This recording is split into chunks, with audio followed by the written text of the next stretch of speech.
Happy Sunday. Hope you had a nice weekend. The first weekend in a long time, 6+ months since we entered and completed a weekend without any Warriors basketball to talk about. Welcome to the offseason. And on today's show, we're going to talk about what to expect this offseason. And more specifically, I want to personally focus on Stephen Curry because in the final interview of the season, following the Warriors losing to Phoenix in the play-in finale, Steph was asked a question pertaining to what's ahead. And I was generally shocked that it took us this long to finally hear someone ask Stephen Curry about his contract. He has 1 year remaining. He's eligible for a contract extension this offseason. And his future with the Warriors is certainly a talking point, largely because there's a damn good chance that Steve Kerr won't come back. So what's in store for Steph? What's in store for the Warriors? Their salary cap situation is bleak. I'll explain what I mean in just a second. We come to you live immediately following the Phoenix Suns getting their asses handed to them by the OKC Thunder. Folks, if you still had any doubts about my opinions on the Warriors and a hypothetical matchup with the OKC Thunder, let every game in this series serve as a reminder that the Warriors never had any shot. That not making it to the postseason was the smart way to go. OKC beat Phoenix today 119-84. And this was a game where Phoenix actually showed up a little bit. Could have been worse. So be grateful. And I'm going to explain in much more detail why the Warriors were wise to not make the postseason, because they're going to need that draft pick. It's either going to be number 11, could even be a lottery pick, meaning it's already a lottery pick. I mean, it could be a top 4 pick. Hell, it could be a number 1 pick. Just the fact the Warriors are in the running for that is damn good news. So let's talk about your Golden State Warriors. We are powered by FanDuel. We're also sponsored by Sunrun. Stay tuned for details on how I can help out any of you out there who are homeowners. And damn, can I help you? This is a sponsorship I am exhilarated about because we're selling something that doesn't really need a pitch. It's a chance for you to save a ton of money, detach from the grid in terms of wasting your hard-earned money on utility companies. Sunrun. We'll get into that in more detail in the very near future. But one thing is very clear right now. This program, it's called the Golden Days.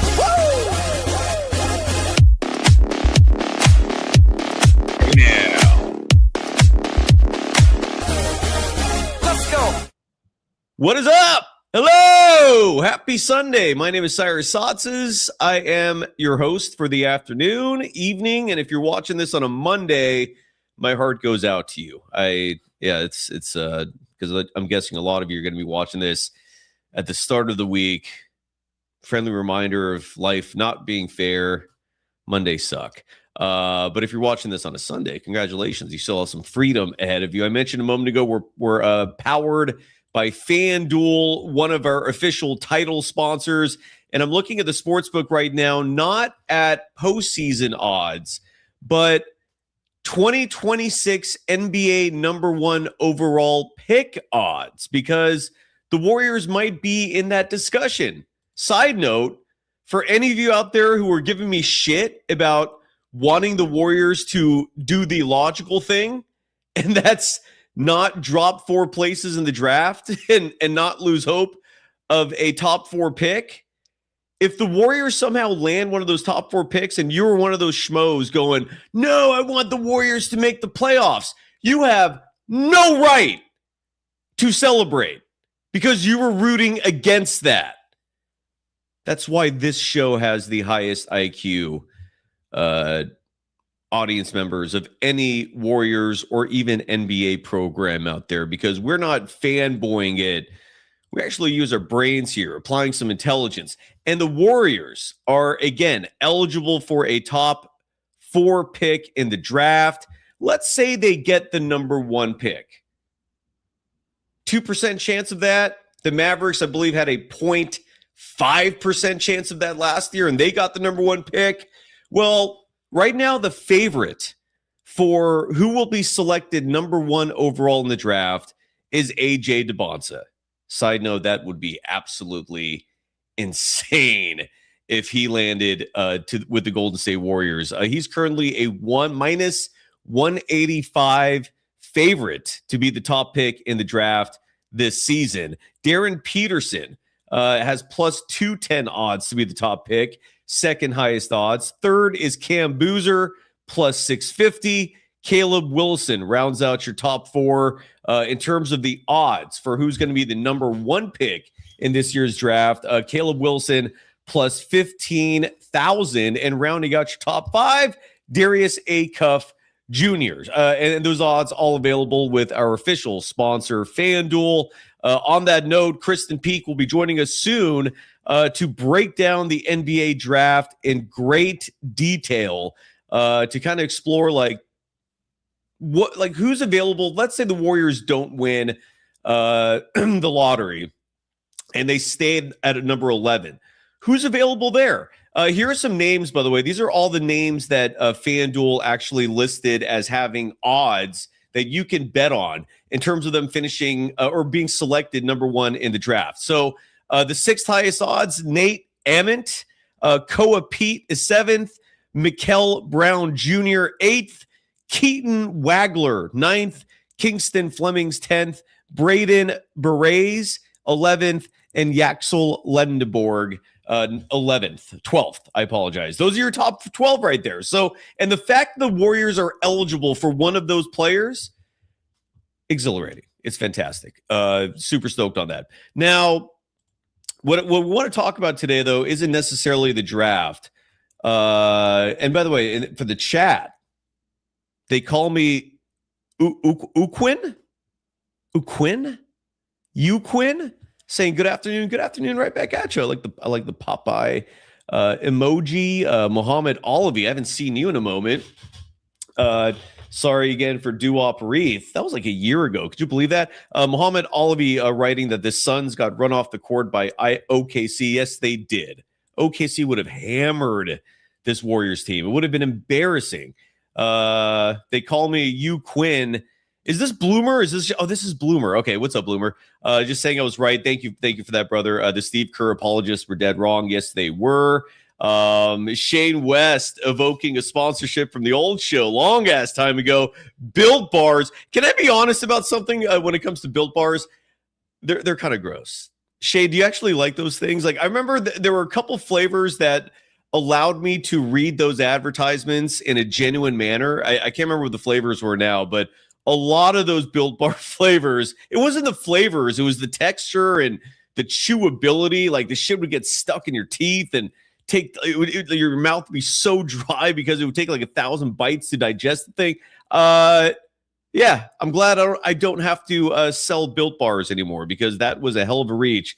I don't know if you like those. Like, Shane West still hyping up the Built Bars, saying the Warriors could beat OKC anytime, kind of like Popeye and his spinach. Shane West saying that is what Built Bars were to the Golden State Warriors. Bring Built Bars back.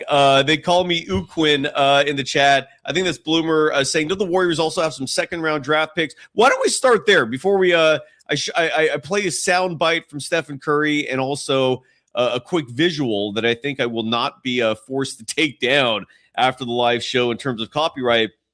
And I'm talking about Stephen Curry more specifically here, because his future is one of many topics of discussion. And we're also talking about the future of the Golden State Warriors.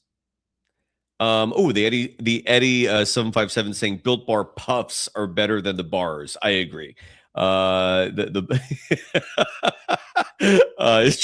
Shane West adding that the Warriors won their last championship almost entirely because of Built Bars. Maybe you're right.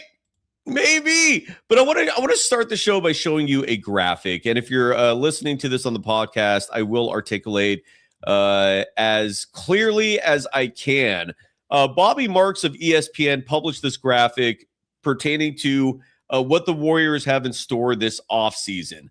He also made a YouTube video about it, but take it from me. I'm going to give you a more clear and accurate a rundown of what to expect. The graphic was awesome, and here's the graphic for you. I'll share this again for the YouTube audience, and if you're listening to this on the podcast, again, we will go over the details vastly. We'll be thorough with this. So the Warriors 2026 offseason, which is now here, under contract. This is who Bobby Marks has listed, for what the team's starting five will be next year. Stephen Curry, Brandon Podziemski, Guy Santos, Draymond Green, and Al Horford. Now, those five are under contract. Steph is going to be due something like $65 million this offseason. That's a ballpark figure. It might be a little bit less than that. Podziemski will be in the fourth year of his rookie deal. So he's going to be making slightly less than $6 million. He's also going to be eligible for a contract extension this offseason. Whether the Warriors and Podziemski agree to such a thing, who the hell knows? My personal feeling on it is let the season play out. Just don't even bring it up. See how Podziemski looks and fits with a new coach before making any kind of decision like that. Guy Santos is under contract for $5 million. Draymond Green under contract possibly for approximately $27 million. He does have a player option. We don't know yet what his intentions are. Al Horford has a player option for approximately $6 million. He has not exercised that yet. My strong hunch is he will take the money and be back next year at the age of 40. Bobby Marks listed LJ Cryer and Malachi Leons as two-way players. Something tells me they will not be two-way players next year, and at least one of them, maybe both, will be under contract, veteran minimum deals. Those deals will be cheap. I personally really liked LJ this season and would like to see more. Malachi did not move the needle much for me. I believe he turns 28 next year. He brings size, has some length, some athleticism. Just impartial. I don't have much feeling about that. DeAnthony Melton has a player option next season for approximately $3.5 million. Melton, when he signed his contract before this last season started, signed a 2-year deal, the second year being, again, a veteran minimum. We don't know if he will opt out and seek a bigger deal. Maybe he comes back on that veteran minimum and tries to earn a bigger deal for the following offseason. But that's another player, and that's a situation. We don't know what's going to come of that. Moses Moody is under contract, but we don't know when we're going to see him next year. He might miss the entirety of the 2026-27 NBA season because that patella injury is very serious. But nonetheless, he's under contract. He will be on the team next year. And whether or not the Warriors would want to explore an injury exemption with him, who knows? But I don't know if they qualify either because, again, Moody might be eligible to come back before the season ends. Will Richard is under contract. Jimmy Butler is under contract for a shitload of money, nearly $60 million. And we're likely not going to see him until at least the midway point of the NBA season. Who knows? Some ACL tears, you see players come back fast. Other times, you see them just not wanting to rush it, or the healing doesn't work out. Kyrie Irving is one of the prime examples of a player who might have to be well over a year before you see that guy again. Jimmy Butler is saying all the right things, but who the hell knows in terms of the healing process. Now, those are your players that are currently under contract, provided they exercise their player deals. And this is where shit looks very bleak because Steph, Podziemski, Guy Santos, Draymond Green, if he comes back at $27 million, Al Horford, who I am confident is coming back, DeAnthony Melton, I have no idea, Moses Moody, Will Richard, Jimmy Butler. Those are 9 players who, if let's say under the scenario of everyone agreeing to their player options and coming back, that's 9 dudes under contract. You need a minimum of 14. You can get away with 13 for approximately 3 weeks out of the season. And we've seen the Warriors get creative like that before. Now, here's where it gets problematic. The projected salary of just those 9 players with their player options comes out to $188 million. And that is a shitload of money. That is a lot of money for a team that keep in mind, this does not include Kristaps Porzingis. And this is why I don't think Porzingis is going to come back. And I think that's why Porzingis started to talk about his future with the Warriors not being so certain, because this cap figure, this $188 million, is already $23 million over the salary cap. The salary cap approximately for this upcoming season is going to be, again, these are all approximate numbers, but these are ballpark figures, and it's not going to be far off from these numbers if it is off at all. But the salary cap is expected to be $165 million, meaning if the Warriors with just these 9 players all have them come back, including the player options, they are already $23 million over the cap. And what that means is you can't sign free agents. It sucks. Now, there are some freedoms that the Warriors have. And just a few more figures before we get into that. The luxury tax for this upcoming season is going to be approximately $201 million, meaning every dollar spent over that, you now have to start paying the tax. The first apron is important because you don't want to go over that. If you stay under the first apron, you become eligible for a mid-level exception, the non-taxpayer mid-level exception, which is worth approximately $15 million.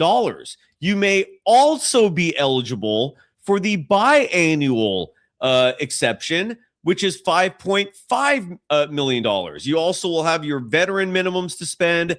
The first round pick that the Warriors get, their salary will be predetermined based on the CBA's classifications and values, depending on what number pick the player is. The Warriors do also have a second round pick, number 54 in this year's upcoming draft. I believe that's the pick that they got from Toronto in the Trayce Jackson-Davis trade.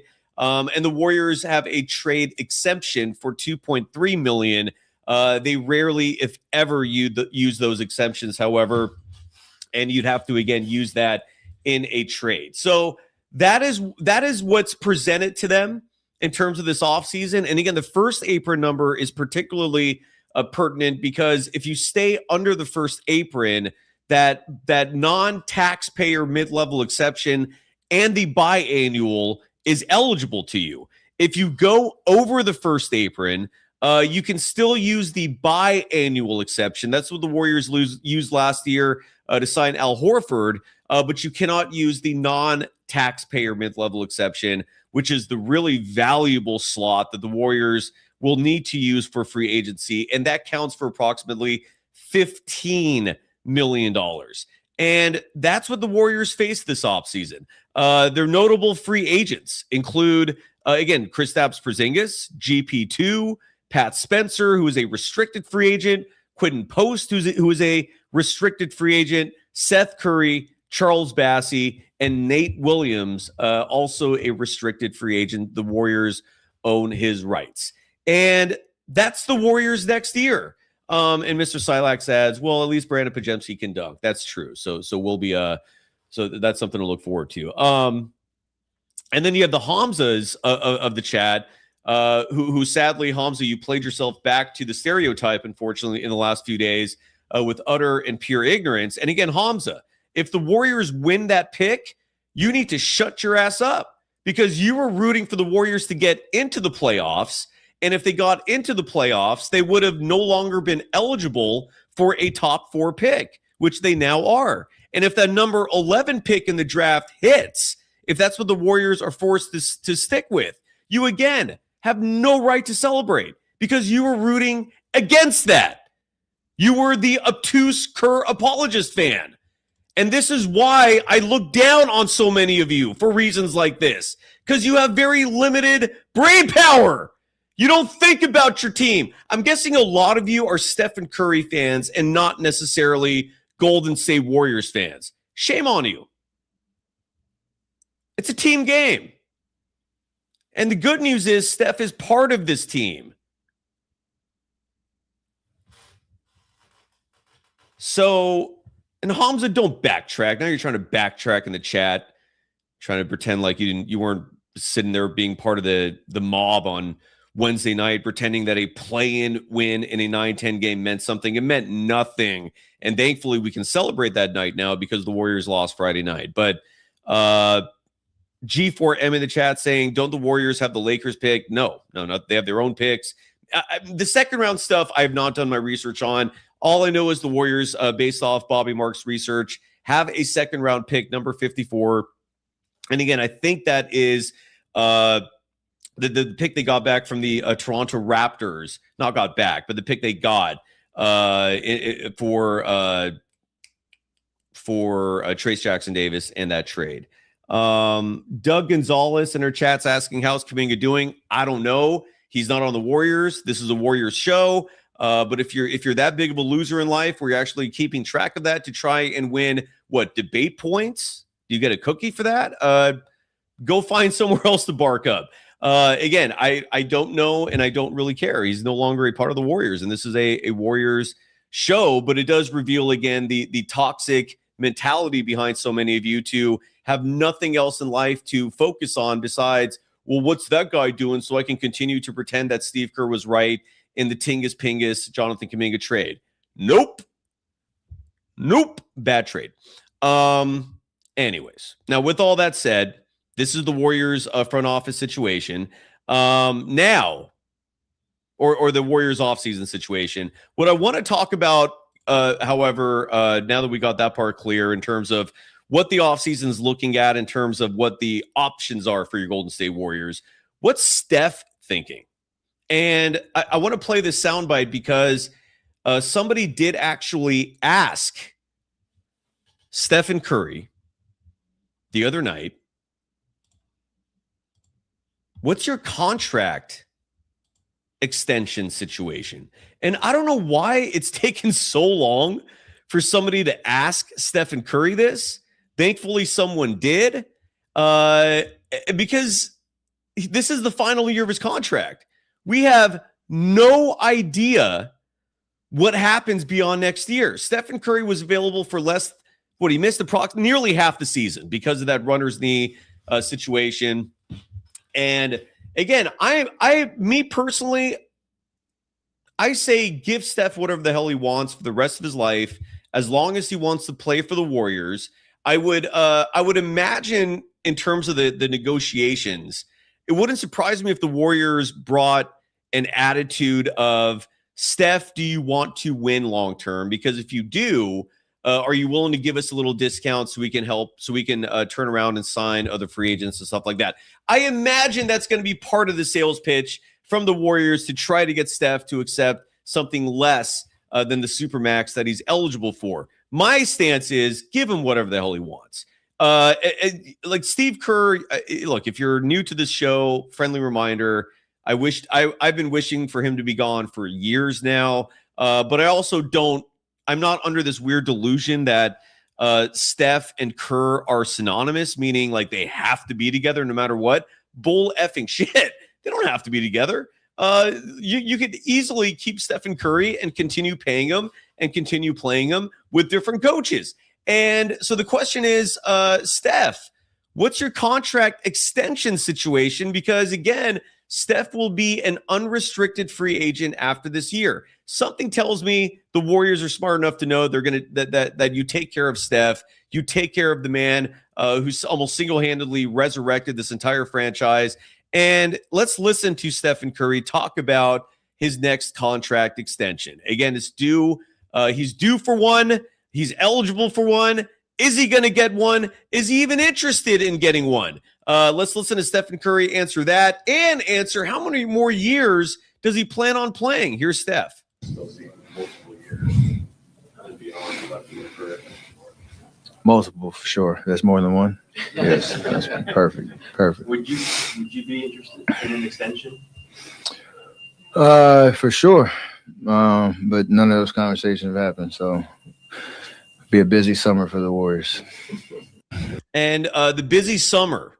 You just listened to the breakdown. If you're watching this on YouTube, you just saw the chart. It is going to be a very busy offseason for the Warriors in terms of the draft, which is going to be vital, pivotal. And again, Kristen Peak will be joining us in the next week or two. Kevin Dan is going to join the show on Tuesday, by the way.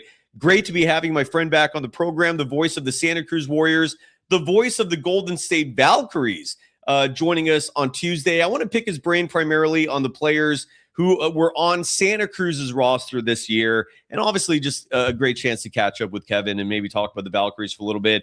Sophia Jones will join us in a little bit. In case you missed the news, Sophia is leaving the Valkyries to be the color analyst for the Portland Fire, the WNBA franchise, I believe expansion. I think they're expansion. I believe.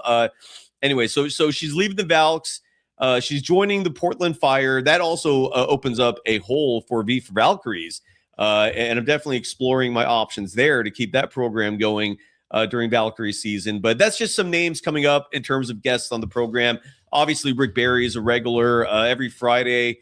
Armando Laura joins us for happy hour. With all that said, it's going to be a very busy summer for this show for the Warriors. Forgive me for the shameless promotion there for this show, but I want to show, and this is going to be a visual exclusive for just the YouTube audience. This clip, which I don't think I'm going to get in trouble for showing on this program, of Stephen Curry in the player tunnel after the Warriors Suns game, and he ran into the owner of the Golden State Warriors, Joe Lacob. There's no sound with this. Again, nothing audio-wise to delight you or intrigue you, but it's just a simple exchange that I think means a lot. And again, let me start this over from the beginning.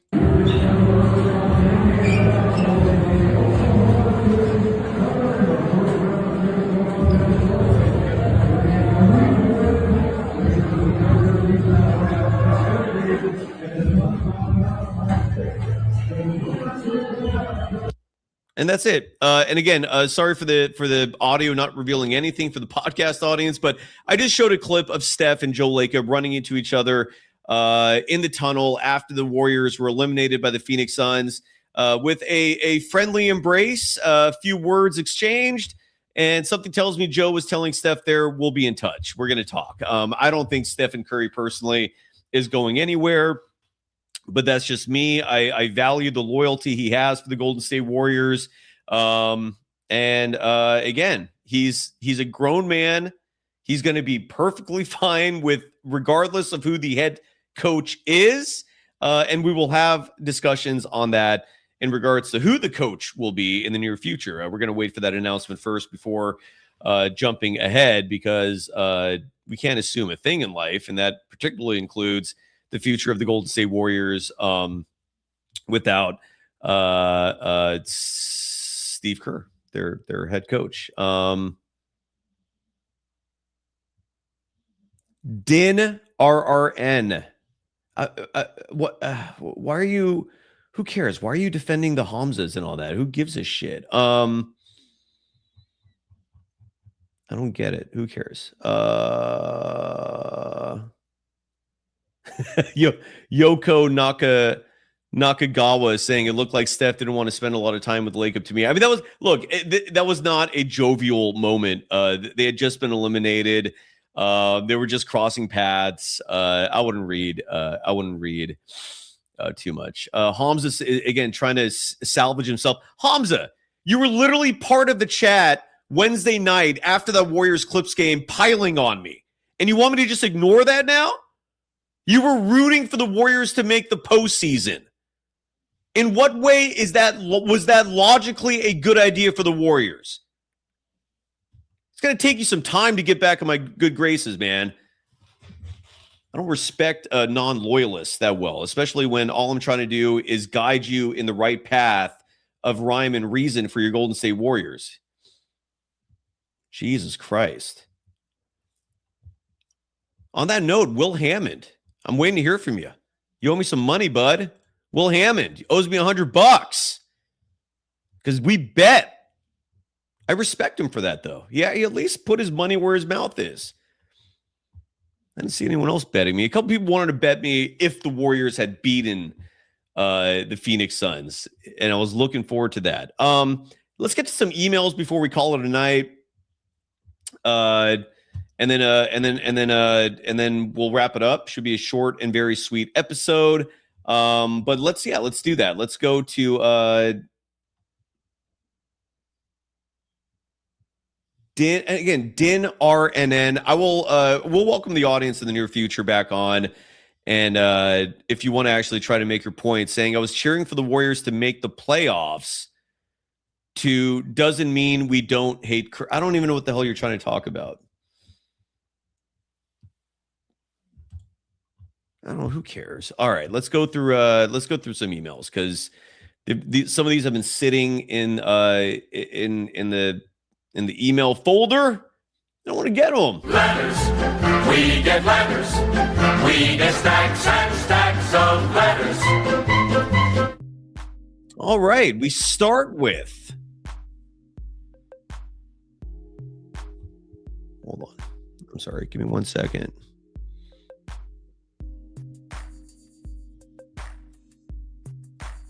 All right. We start with Tyler Murdoch,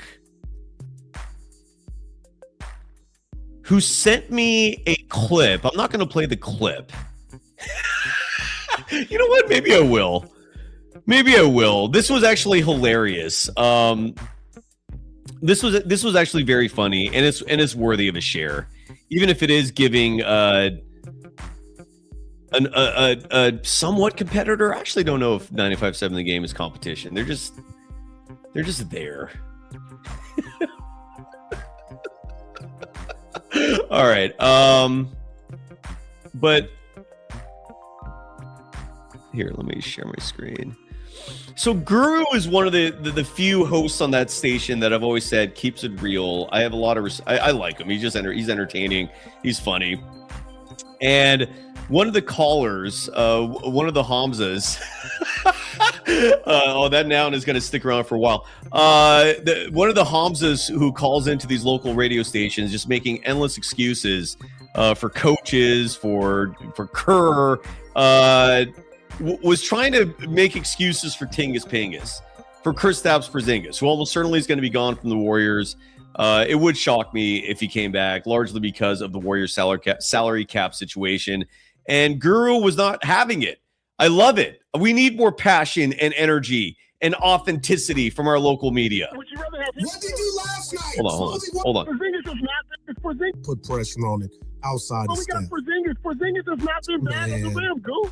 Porzingis has not been bad, Goo. He hasn't. Would you rather have him? What did he do last night? Smoothie, what did he do against Sack? I was at the game. What did he do against Sack? He did nothing. All he's done is play against the Wizards and then ball out. And then you guys go run and throw a parade in the street. Porzingis has been MIA. I watched the game, and he didn't do nothing last night. Anytime there's a big worth a damn, he doesn't do nothing. Don't miss me with Porzingis. You sound crazy, Smooth. I've been waiting on Porzingis all year. Miss me with Porzingis. There you go, and you know it. You know he was He played last night. He played Friday. Goo, it was dress rehearsal. Okay, all right.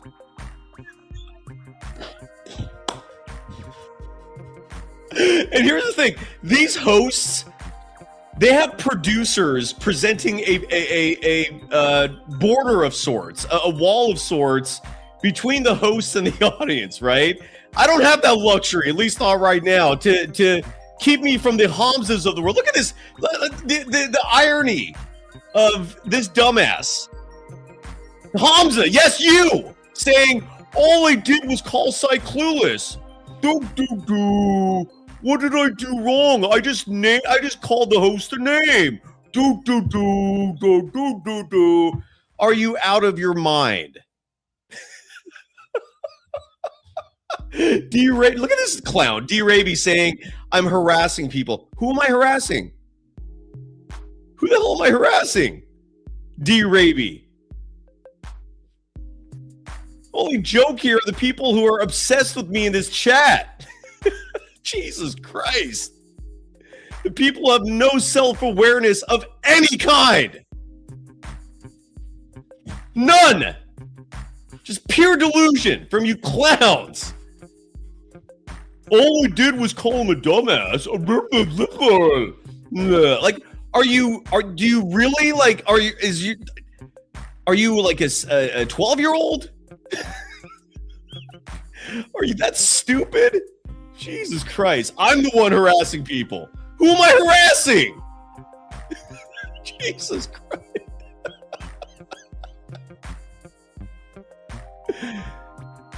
Look at Din. You're harassing Hamza. Who is Hamza? Someone who uses a fake name? For starters, you have to actually be identifiable to be harassed. For starters. Otherwise, I'm harassing a fake, fictional, mysterious person. That includes you. And I've also said this repeatedly. Keep my goddamn name out of the chat. Don't need it. Hamza saying, sorry. Well, it's going to take me a little while to regain trust, man. Who's the clueless one here? You who's backtracking after supposedly being a Warriors fan while simultaneously rooting for them to make the playoffs so they can get annihilated by OKC in the first round, and simultaneously dropping 4 spots in the draft, and simultaneously losing any hope on May 10th of winning the lottery. But I'm the clueless one? Take a look in the mirror. Gain some self-awareness. You know what self-awareness means? It means understanding what you look like to others. It means understanding just how ridiculous what you're saying is, what your actions are. It's got to take a while, man, to earn that trust. Jesus Christ. A-Rad is saying, did you get your payout? No, not yet. Not yet. I'm still waiting for Will Hammond. Actually, let me check my Venmo here.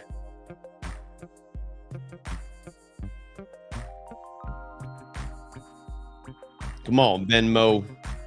Where's my Venmo? Too many apps on my phone. What the hell is my Venmo? I can't find my app right now. This is titillating content on the program. On today's show, look at Cyrus try and find his Venmo app on his phone. Exciting. There it is. Only took me like 3 minutes. Did Will Hammond pay me?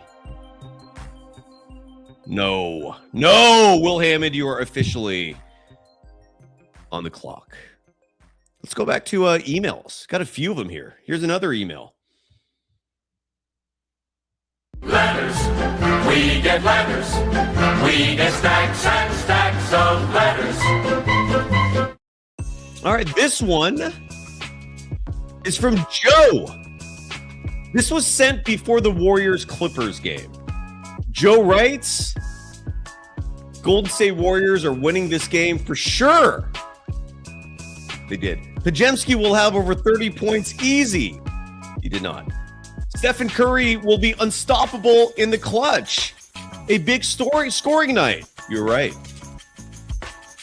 Parentheses. Unless not needed due to contributions from every quote-unquote role player offensively. Unparentheses. Draymond Green doing Draymond Green things on defense and contributing a big on offense. You're right there. Draymond was unbelievable defensively. Tingus Pingus Zingus hitting wide open threes with no contest by anyone on the Clippers. Parentheses. They're too small, and Brook Lopez is too slow. Unparentheses. As well as offensively in the paint. You're right there. If guys like Guy Santos, etc. contribute well, it'll be pretty easy. Joe, phenomenal, very prescient email. Call that one and then some. Porzingis was shot 50% from 3 in that game.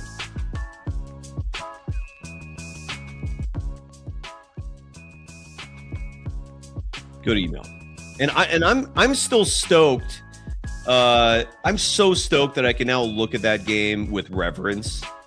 That I can look at that Warriors-Clippers game with glee. It took me 2 days to be able to retroactively appreciate that game. Adam Adams is writing, am I still taking bets? I'm always down to take bets. What's your bet? What do you feel like betting?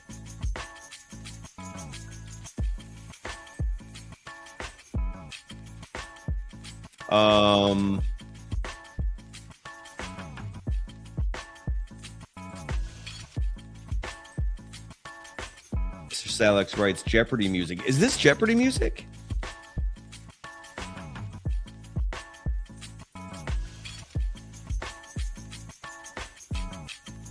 Oh, Adam Adams wants to bet that Steve Kerr stays next season. Email me. And someone else the other night, I'm guessing an inebriated audience member wanted to bet me $20,000, and I'll tell you what I told that person. Email me, warriors24pod@gmail.com. I'm not going to wager big on that because the only person that has the answer to that question, there's two of them. It's Steve Kerr and it's Joe Lacob. All I can tell you is what one of Steve Kerr's assistants, longtime assistants on his coaching staff said, which was that they're not coming back. I'm just being a messenger there. Not making that up. My credibility is my livelihood. But I don't know if that guarantees anything, but yeah, if you want to make a bet, email me. I'll make a friendly wager.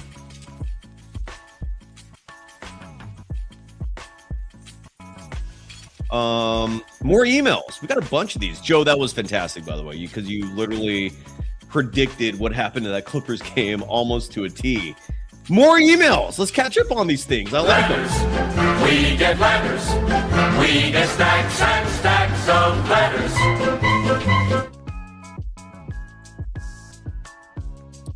I'm going through all my Will Hammond Jr. emails saying, if I lose, I got you on payday Friday. Today is Sunday, Will. I want my $100. Here's an email from Israel Brown, who writes, I like Tingus, a foreigner with an infectious smile and the ability to do special things at any moment on the basketball court. Kind of like Jonathan Kuminga. Even if the Dubs win, it's halftime. Oh, this was the halftime of the Warriors-Clippers game. I take the Clippers roster man for man. Any offense with the right personnel can work in the NBA. Since there is nothing new under the sun, the Warriors' reliance on an offense most teams run with their second unit is the biggest problem I have with Kerr. You can't pretend that there isn't an athletic hierarchy in the NBA. Brandon Podziemski has proven that he is a player who plays NBA basketball. I like when he attacks mid-range and draws fouls.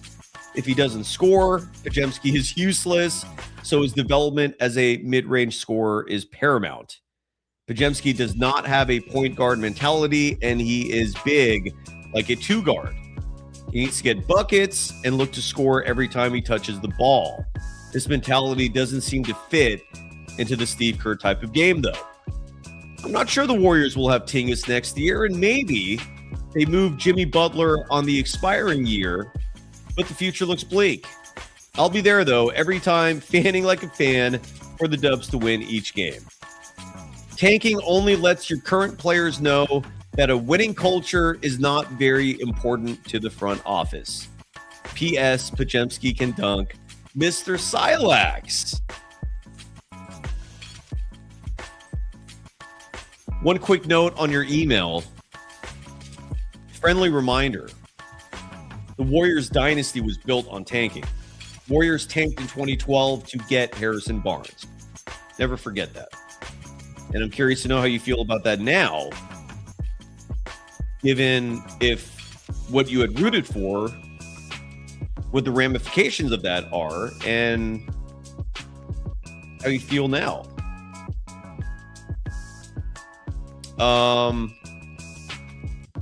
Thank you for the email. Greatly appreciate that.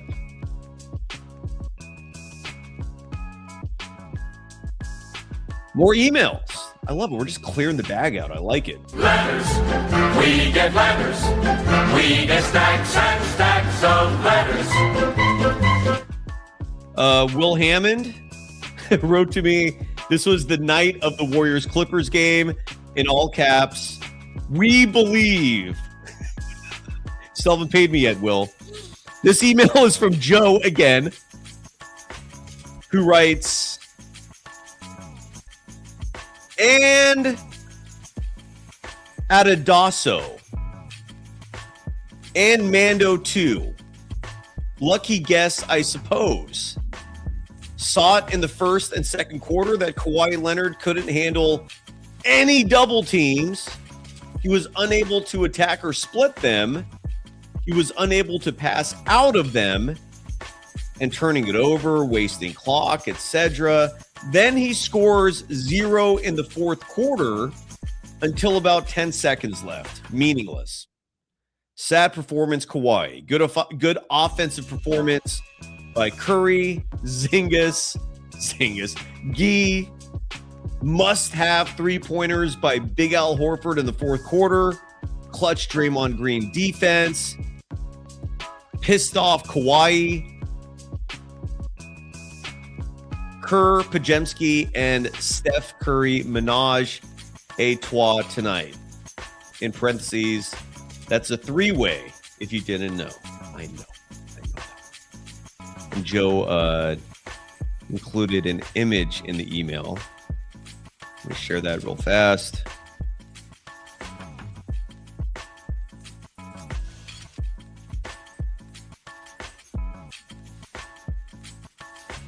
Atodasso? Forgive me for not being familiar with this. He didn't want to tell you, but he effing told you. Okay. Atodasso? Is that a character in a show? Forgive me for not knowing the show. That's I plead naivety.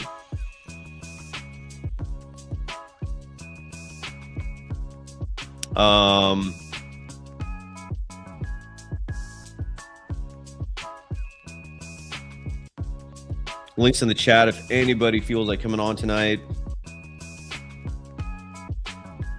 More emails. Again, I'm cleaning out this bag. Great content, folks. I love the emails. Letters, we get letters. We get stacks and stacks of letters. This is from Sam Cockrell. Real last name, Cockrell. Cockrell. Who writes, we sent this the night of the Clippers game. Sam Cockrell writes, email subject, Warriors are deranged. Sigh. This game is perfect for making money. The Warriors are not going anywhere no time soon. The Warriors suck. The Clippers were worst. Neither team is going anywhere. OKC, Spurs, Nuggets, Lakers, Rockets are better than the Warriors. Couple clown emojis, couple of thumbs down emojis. I'm guessing Sam wrote this while he was sauced on his phone, adding Kerr, lung cancer, Green, Pods, who is trash. Sam Cockrell. All right. We got more. I'm not done with the email. Oh, yeah, I'll take a break from the emails to bring folks on the show. Turn the music down. Din99, welcome to the program.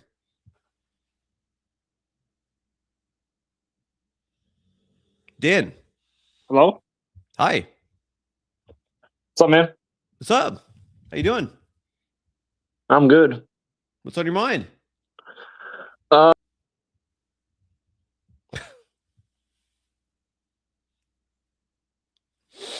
Your Steve Kerr apologist for you. Couldn't even make it to the point. Bloomer's on the show. Bloomer, how are you doing? Hey, Si, how you doing, man? Doing all right, brother. How are you? I'm doing excellent. I'm really good today. Good. I'm happy for you, man. What's up? How's your weekend going, by the way? What's that? I said, how is your weekend going? My weekend's going great. Got work again the next day, but after that loss against the Phoenix Suns, I'm like jumping for joy, doing backflips in my room. Taking a drink every now and then. Hey, why not? I was there when you were doing all the the hallelujah. I was like, hey, I was doing the same thing too when you were doing that. I'm like, yes. Hold on. You mean this sound of this little thing that I was playing all night? Hallelujah. Hallelujah. Hallelujah. Hallelujah. I got, by the way, some clown. When I say some clown, I mean like a record company, like a business that manages licenses for music. The company is called Orpheum. They actually flagged me playing that song for copyright. Oh, wow. I'm disputing it, and I'm going to win because you cannot claim copyright on music you don't own. And Hallelujah, the chorus, is like a 300-year-old song that no one owns the copyright to, yet Orpheum, a corporation, and that's illegal to maliciously file copyright on content you don't own. But Orpheum, a company that runs music rights management software entirely to try and flag other people, and I'm guessing the flagging works. Probably a lot of people who get this copyright claim probably are afraid. They're like, oh, no, I'm sorry. Hell no, dude. I disputed that shit. You do not own the rights to Hallelujah.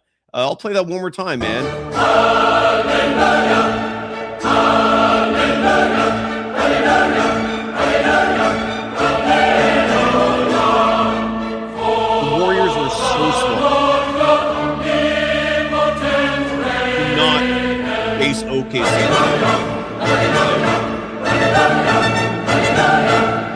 It would have been moronic if the Warriors had played today against that OKC squad. They would have lost, I'm guessing, by 40, maybe 50. Could you imagine that? That's what people were rooting for. For the Warriors to play that team today. And on top of that, when May 10th rolls around, and I bring up May 10th because that's when they're going to draw the lottery balls from that spinning contraption to decide who gets the top 4 picks in the draft. I'm going to be excited on May 10th that my Warriors have a 1-11 shot at getting a top 4 pick. That means either AJ DeBonsa, Darren Peterson, Caleb Wilson, or Cam Boozer. And even if they don't win that and they're forced to draft at number 11, I'm still excited for that too. There is some talent in this year's draft. And I just cannot believe the number of people that were just ignoring that part of it. They were ignoring how costly it would have been for the Warriors organization to win that game Friday night. It was absurd, man. So, yeah, I am happy when logic and rhyme and reason prevails. I really do. No, I agree with you, Cyrus, because, really we had to lose that game. If we would have lost that Clipper game, it would have been, well taken care of. And the fact that we have like a draft pick and we can go higher in the first round.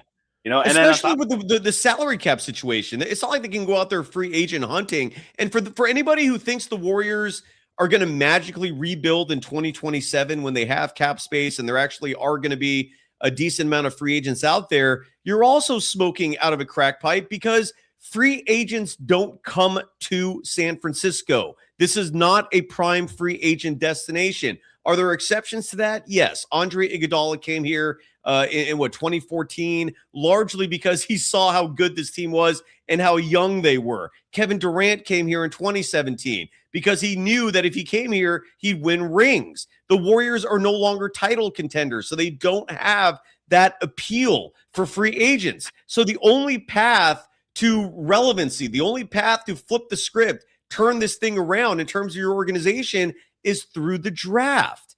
And it was crazy the number of people that just want to ignore that part of it. They're like, no, I'm just going to cheer no matter what. It's like, all right, then cheer for your franchise to make a colossal mistake. Great. You just keep doing that. And that's the homer mindset. And again, Hamza, and this is where the Hamzas just drive me crazy and why I think you're a child or there's something off with you, Hamza, because you write, I don't trust Mike Dunleavy. For the 20th time, this draft is so deep that if you get a top 4 pick, it doesn't matter who the GM is. Top 4 is so deep, you can't go wrong.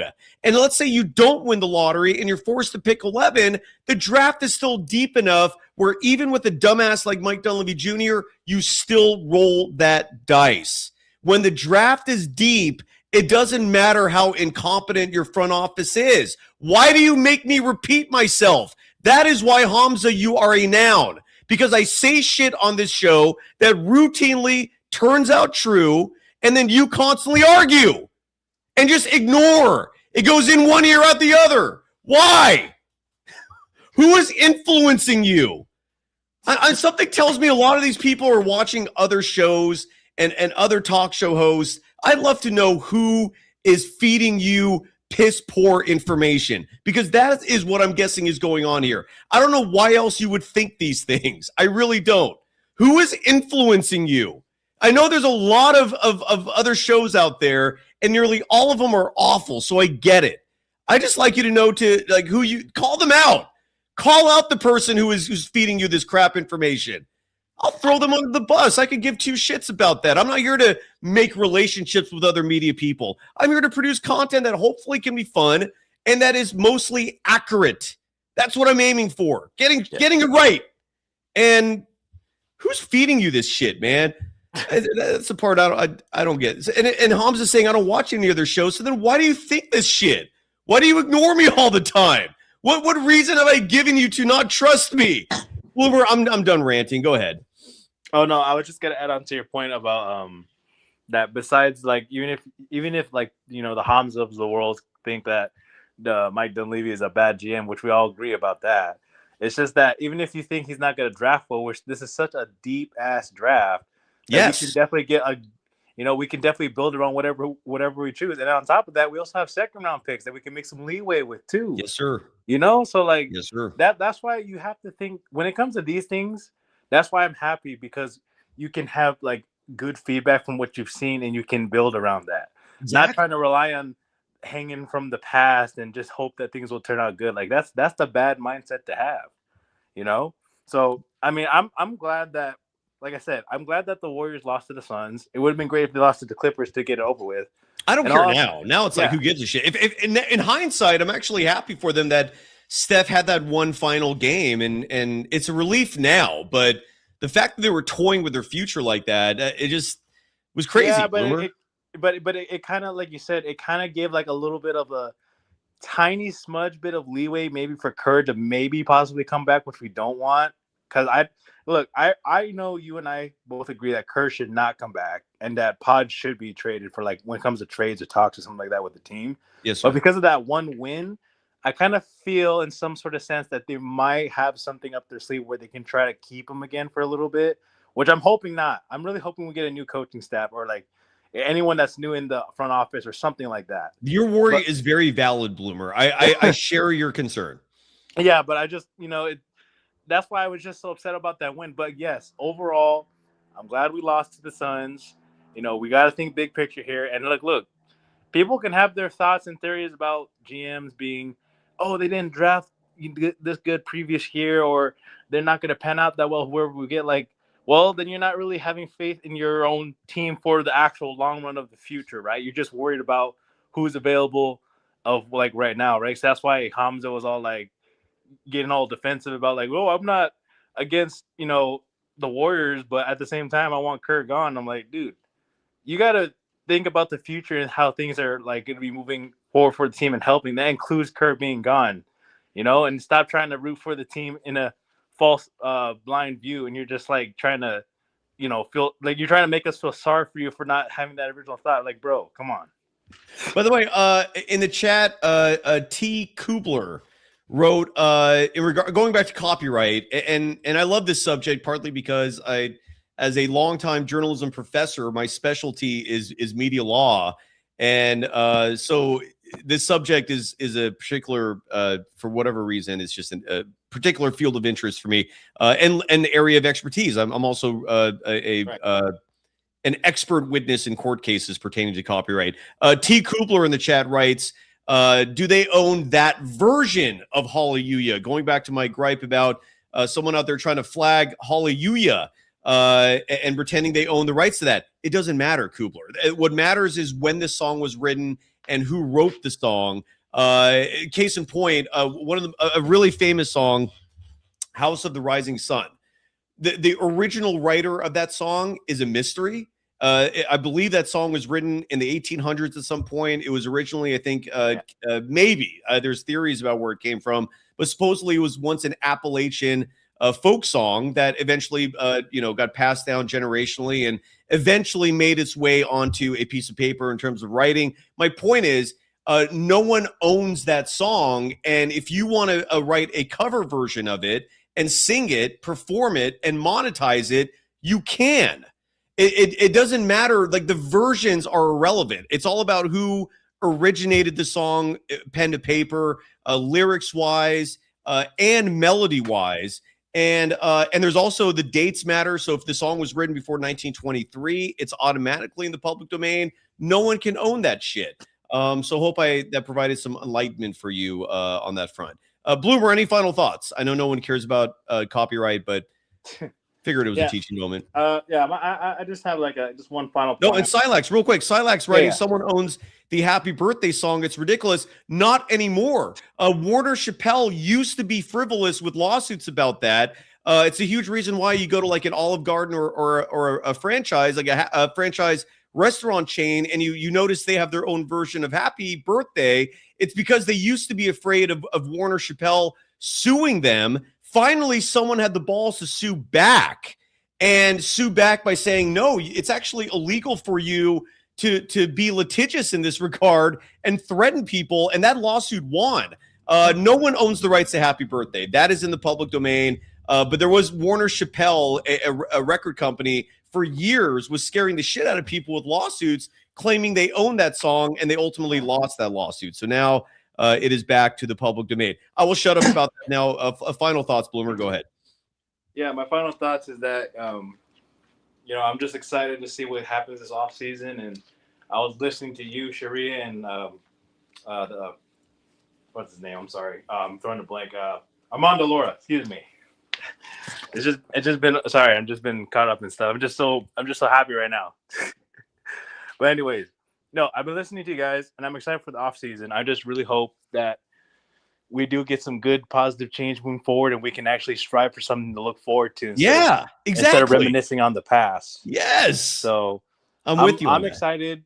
Hopefully, everyone else in chat will feel that same way, but in actual enlightened sense, and not just having a hint of doubt or feeling a false sense of, like a false sense of like positivity that they don't think is gonna actually happen, right? Because sometimes I feel like in chat they're just like, they think, how can I say this? They think that like when something good happens, there's always gonna be like a but or an if or like something, you know what I mean? Like you can't have that kind of mindset knowing that like we all think big picture for the ones that really know what's happening. So if we just all have that same mindset, then I really think that moving forward, we can actually go back to the glory days, but in a more modern time. Hey, Bloom, before you go, this guy Din109 is back, and he's in the private chat saying you're delusional and that he calls you a delusional bum. Din, why don't you say it to Bloomer to his face now? I'm a delusional bum? What's up? Why is Bloomer a delusional bum, Din? He's just a delusional bum. Like, why? I think you could cheer on the Warriors to win and still hate on Kirk. But what good does it do cheering for the Warriors to win if it costs them a draft pick and The any draft pick is not even guaranteed. and you have OKC awaiting you in the first round, a completely unwinnable series? So why, in what world is it logical to root for the Warriors to win in that scenario? The draft pick is not even guaranteed. Say again? Is the draft pick even guaranteed? He's not Yes. getting Yes. Yes, it is Top guaranteed. 10? 11. Well, that's not even that good. So says you. What?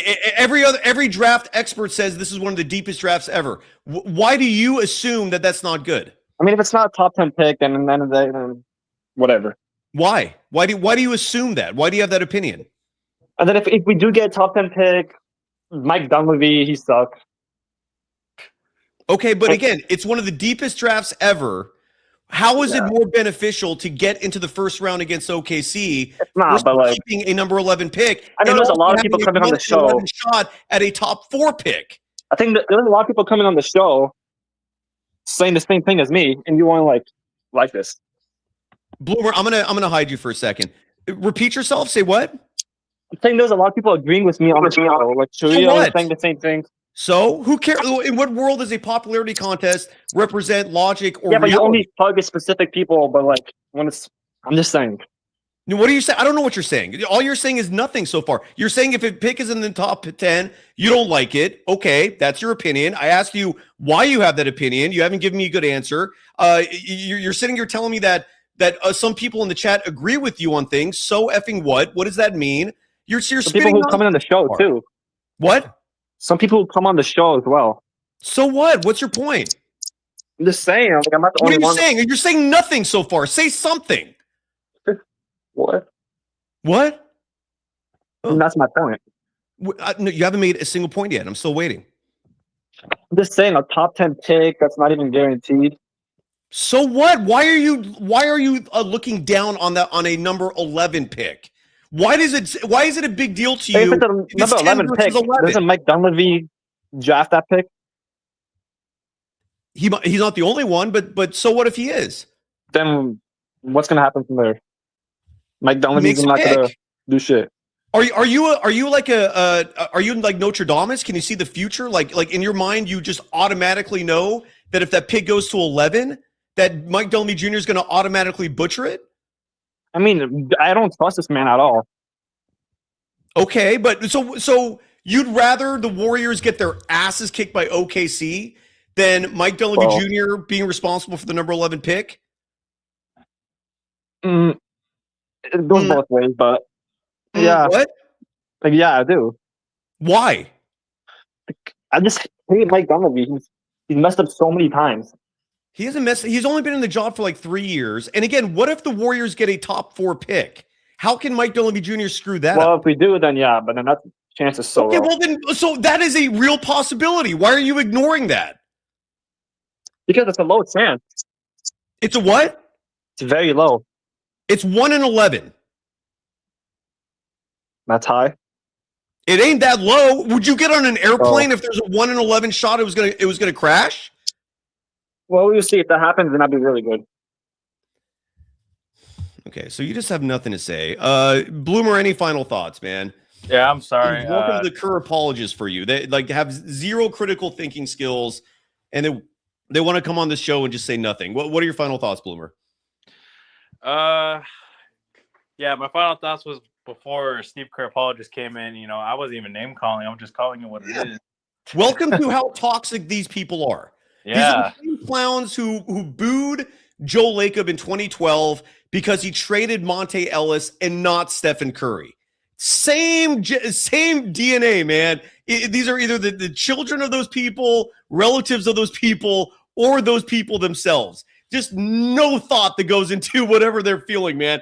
Like, it's insane. And yes, he was bad-mouthing you in the chat because that's how toxic these clowns are. The good news is that the number of them is shrinking, and I have no doubt in my mind that most of them have been influenced by either light years or KNBR or the game. They just keep buying the bullshit these dumb programs peddle, and and that's all they do. They're just mindless sheep who listen to these other shows, and these other shows are absolute fanboys. They don't have critical thinkers covering the Warriors, and so you have people like him, like assholes like him, who just want to, just go, oh, well, it's not top 10.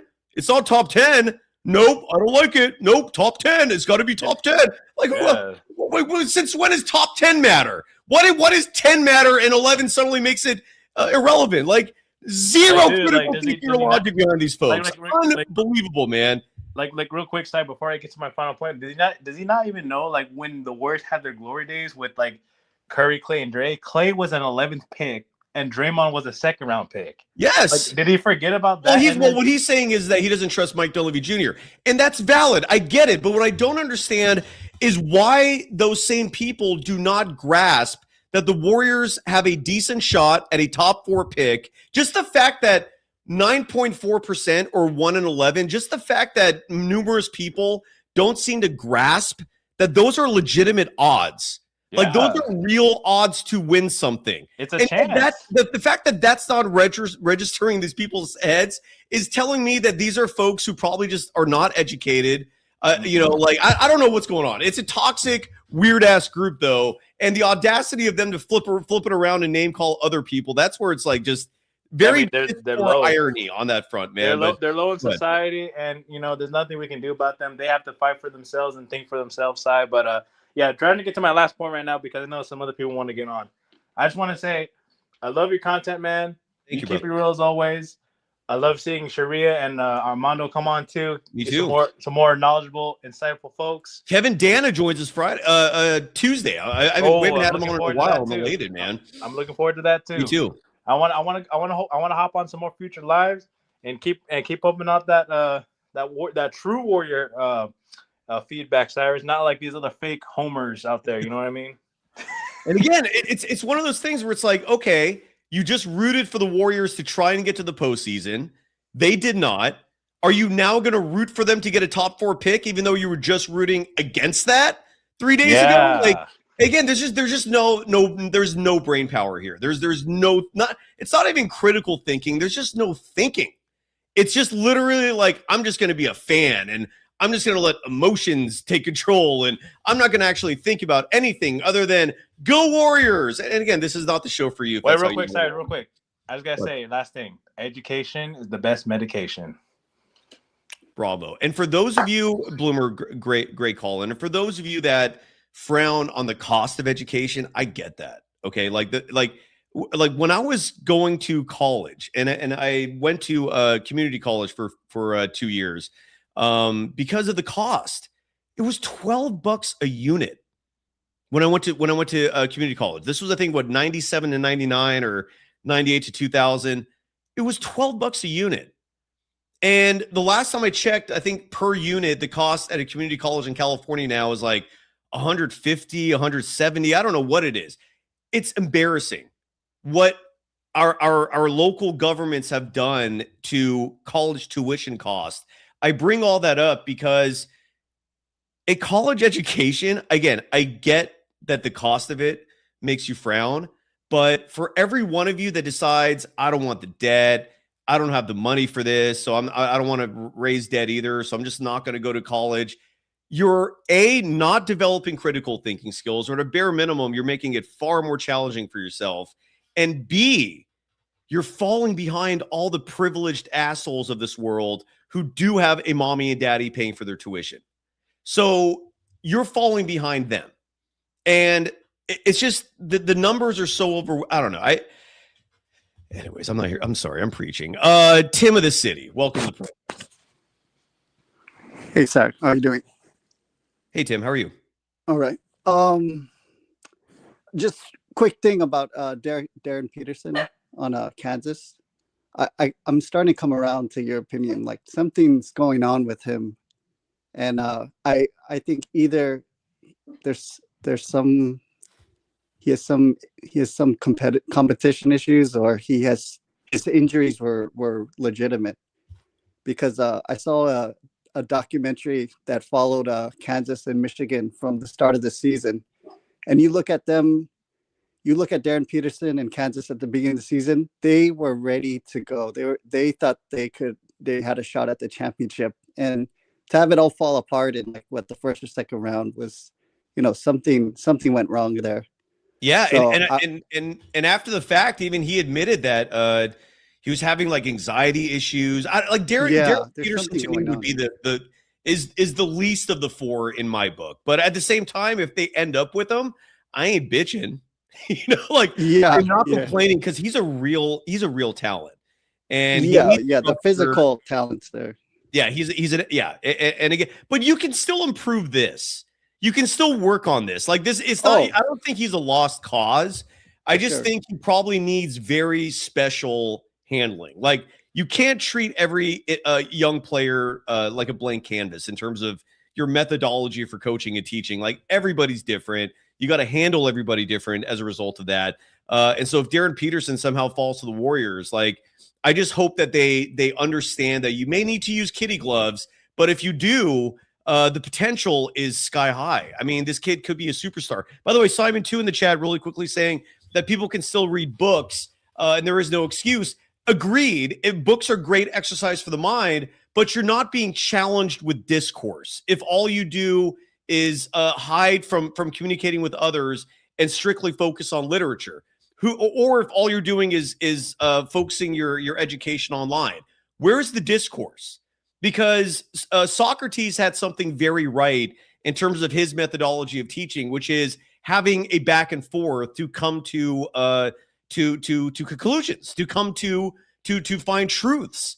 And oftentimes what I've discovered is most of the people out there who lack critical thinking skills lack it because they're not having in proper settings the type of discourse that allows you to kind of understand other perspectives, to be challenged on specific topics, to be introduced to new ideas that you may otherwise have not listened to before. So Simon, I'm not sitting here saying don't read books, complete opposite. It's the best way easily to exercise this organ up there. But where college or something similar, maybe there's other similarities to that out there, it can help. And this is why I always encourage people to travel and see the world, because discourse is important. Personal experiences are important. Gaining perspective is important if you want to grow in life and be smart. But that's just me. I'm preaching today at this point now. Forgive me. Tim, take it away. I'm pretty much done, but I wanted to ask you, and just say what you want about this subject, but I've always wanted to ask someone in the media business. So there is a well-known San Francisco sports media person that's not in the business any longer. What name? No, I don't want to say the name because I want to know I knew someone that was his neighbor, and I know people that had run-ins with his wife all over the city. She drops his name at every opportunity, and I was just wondering if you ever had to deal with this guy or his wife, because everyone I know that's dealt with his wife has horror stories about her. And I think you know who I'm talking about. Can you write the name in the chat? And I promise not to expose it, given you wanted to. Okay. What?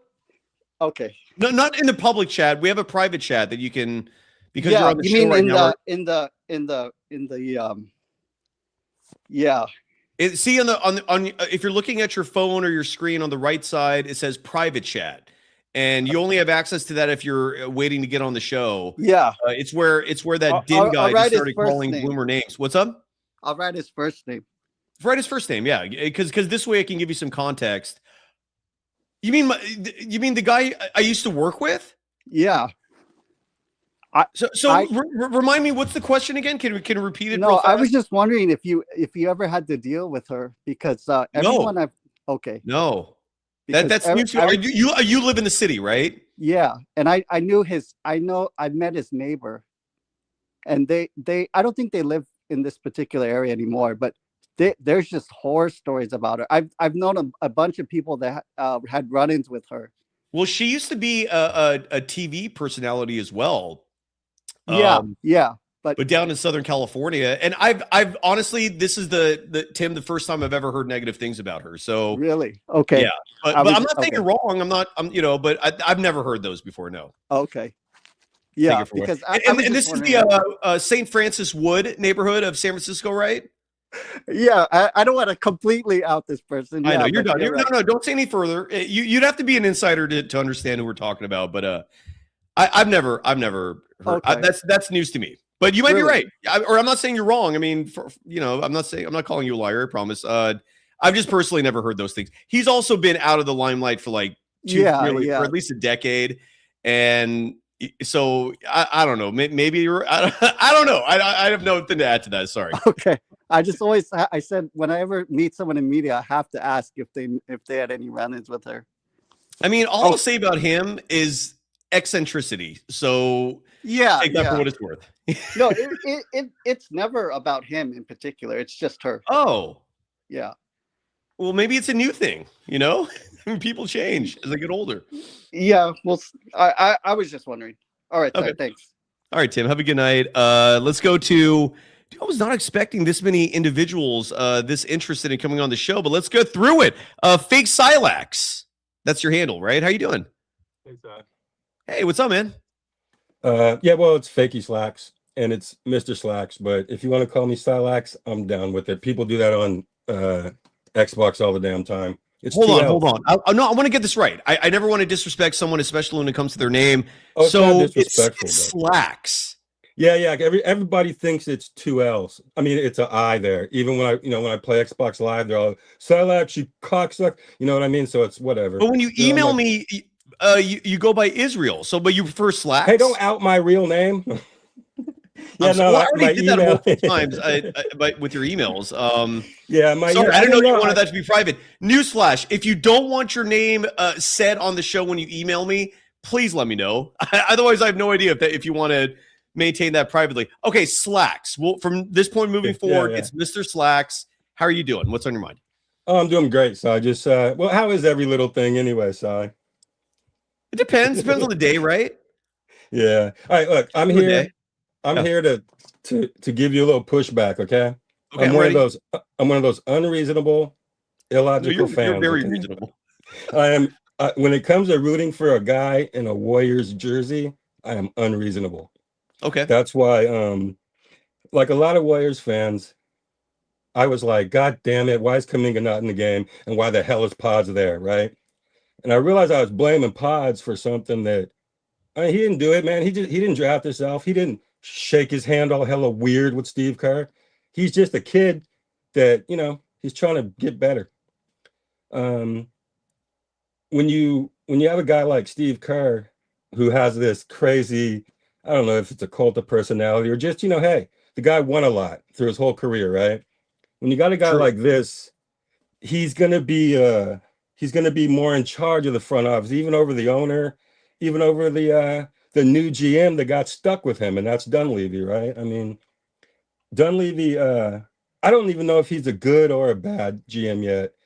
I mean, he drafted Pods and Post, right? Yeah. But you're right, and I think that's why he's going to get at least a year to prove his mettle. That would be my guess.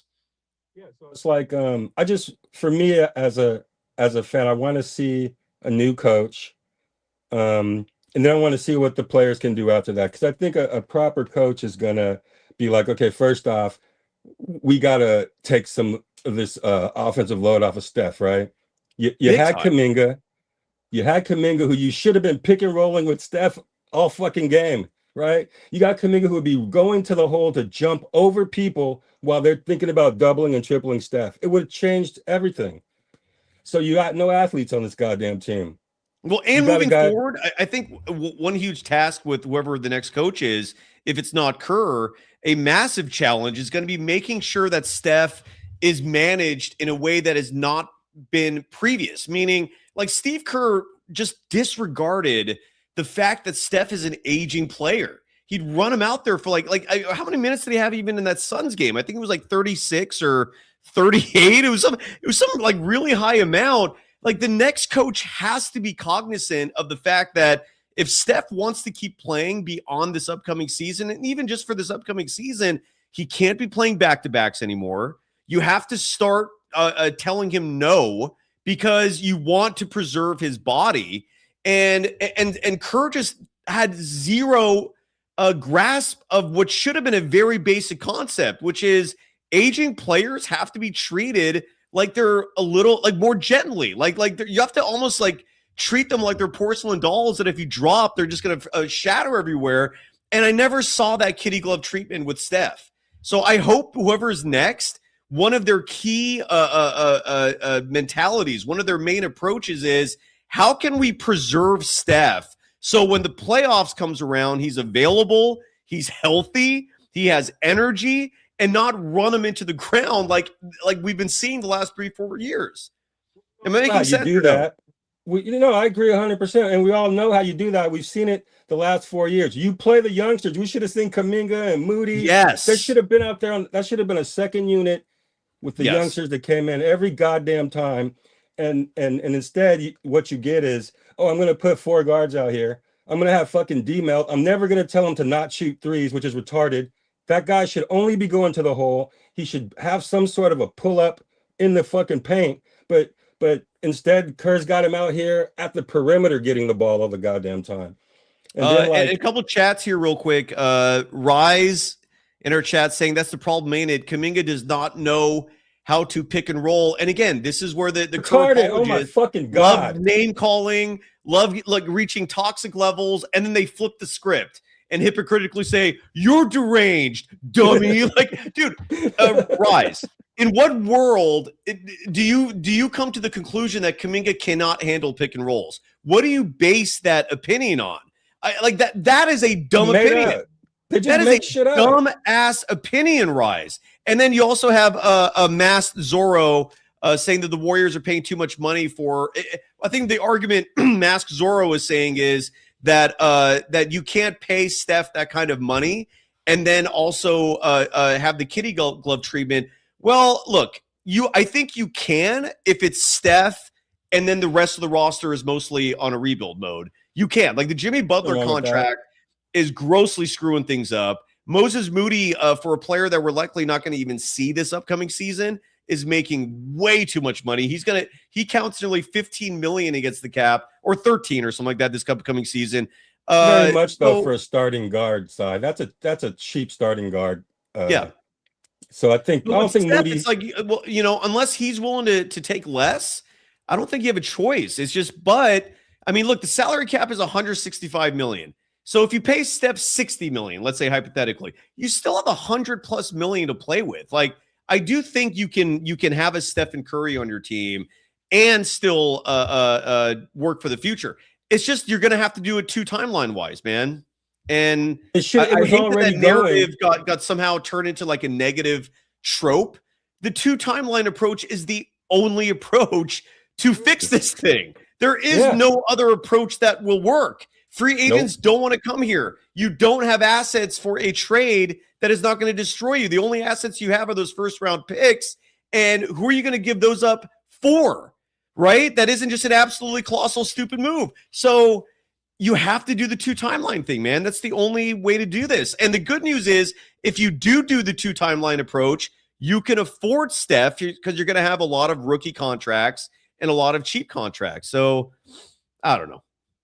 Well, I mean, at this point, all right, I think the Warriors, you got to keep Steph. Now, I mean, agreed. Steph could be like, after next year, he could be like, how about a hometown discount for you guys? I'll just take 50 million, right? And look, if not, you still have well over 100 million.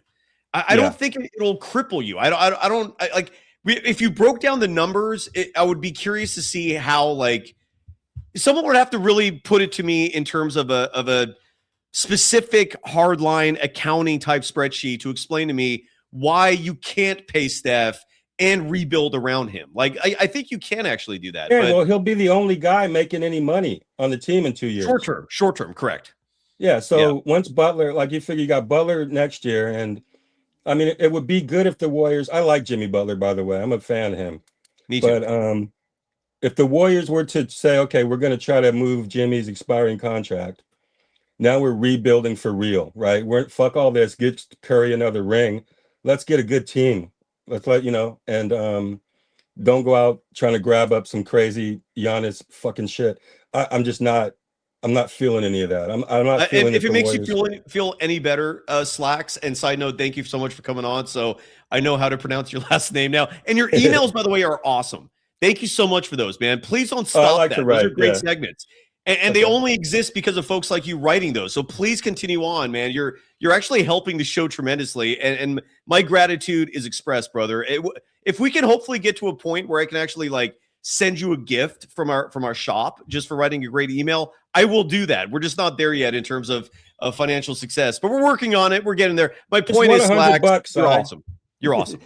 You're awesome. You're I love your even like right here. You're pushing back. We don't always agree, but you can be civil about it. You can easily be civil about it.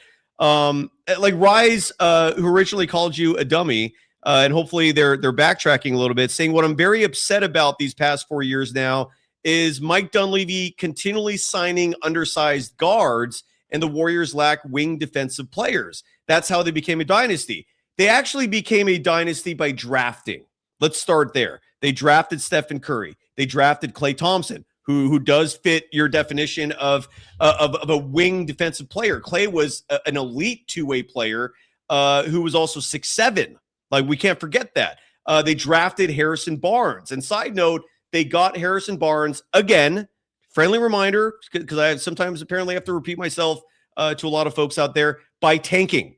The Warriors literally tanked so they could keep the number 7 pick in the 2012 draft, and they used that on Harrison Barnes. Same draft, they get Draymond Green. So when you look at the core of this dynasty, it starts with drafting, and drafting well. I also agree with you, Rise, that you need wing defensive players. The reason why they haven't had that is not because of Mike Dunleavy. It's because of Steve Kerr. And that's why I want his ass gone, because his influence on this team is so enormous, and his influence is why for years now we're relegated to seeing this dude I must have done about 100 miles.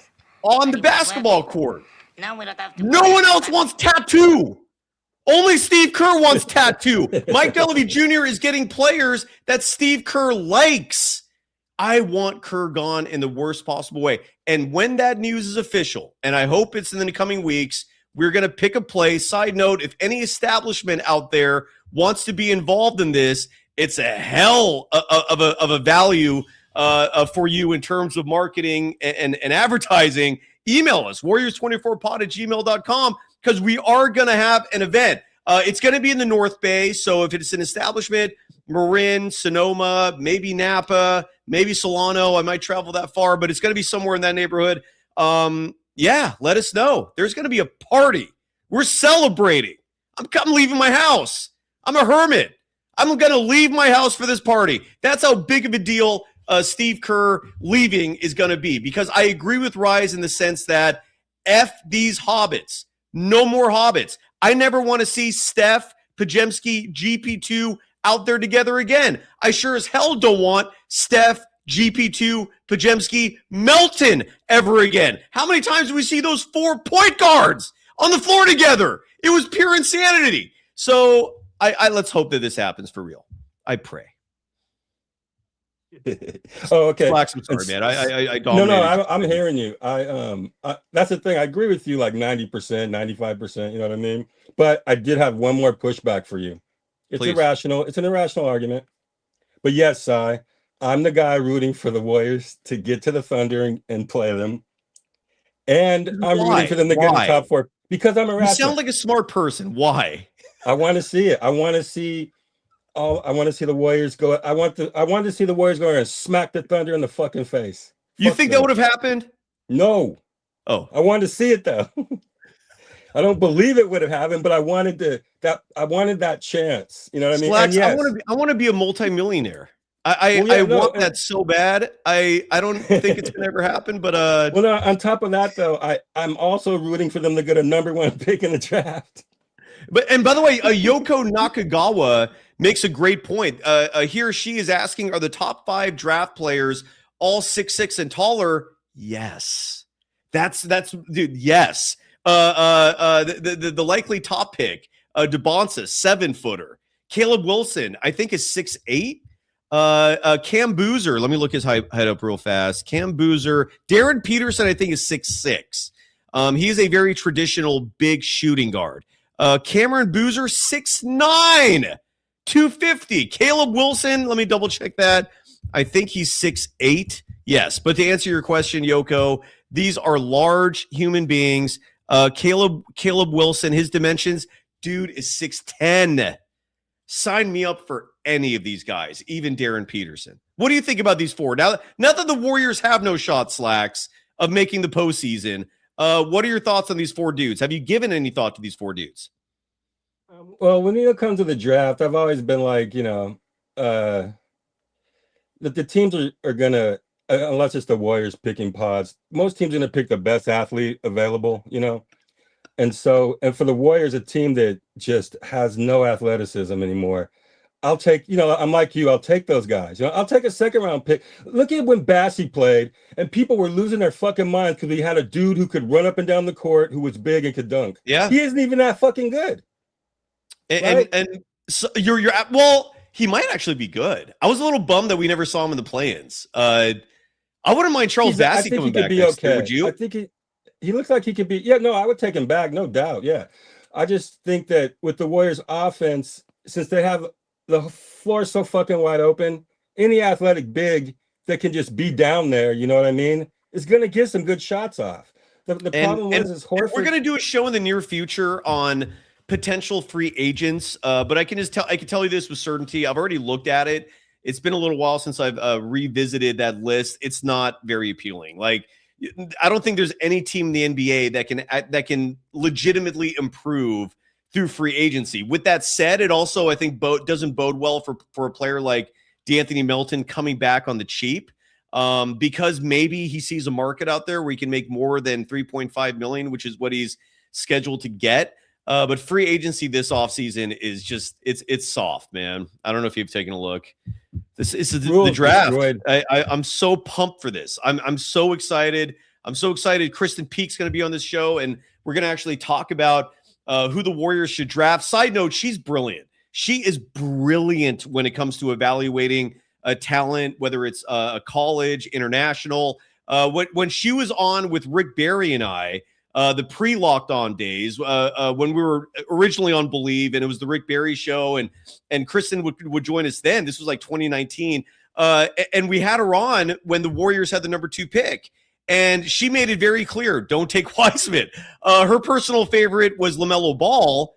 I wanted LaMelo too. That would be awesome. That would have been awesome. LaMelo was a roller not coaster. Not Anthony Edwards either, but she made it very clear, don't do James Wiseman. And she was right. This is right. James Wiseman. No, I wanted LaMelo too. I get that why a coach like Steve Kerr wouldn't want a player like LaMelo Ball, right? You watch Melo play. Back then, the dad was freaking everybody out. So yeah, I agree. Right about his sons, though. He's right about his sons, though. They could all play. Even the kid that didn't make it, he can still play ball.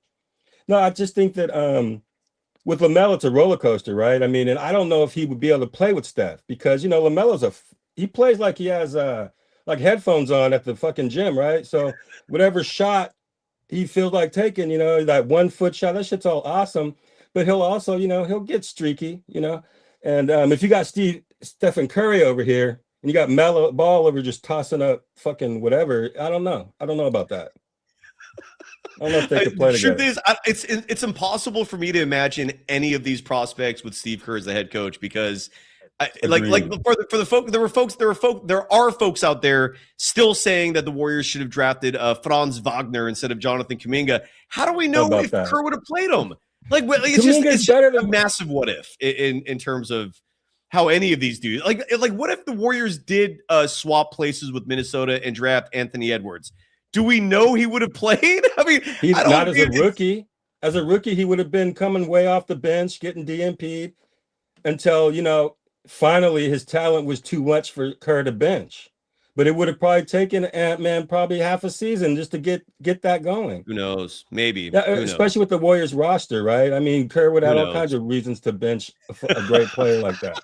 Slacks, you're right. I'm just so elated. We're on the verge of actually doing things right again. Because look, when you look at the Warriors dynasty, I don't think it's up for debate that Stephen Curry is the face of this dynasty, right? Like Like there is no dynasty without a Stephen Curry.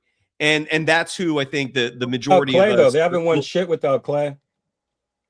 Well, that too, but I'm just speaking more generally and big picture. Like when we, like let's say 20 years from now when we look back on this dynasty and what are we thinking of most? Who do we think going to come up first? Steph is at the top of the list, right? But for me, and this list is subjective. Everyone will have different opinions. Maybe to you, the number two a person or thing on the list of what was the most impactful of this dynasty besides Steph, maybe it's Clay, like you said. Maybe someone will say it's Draymond Green.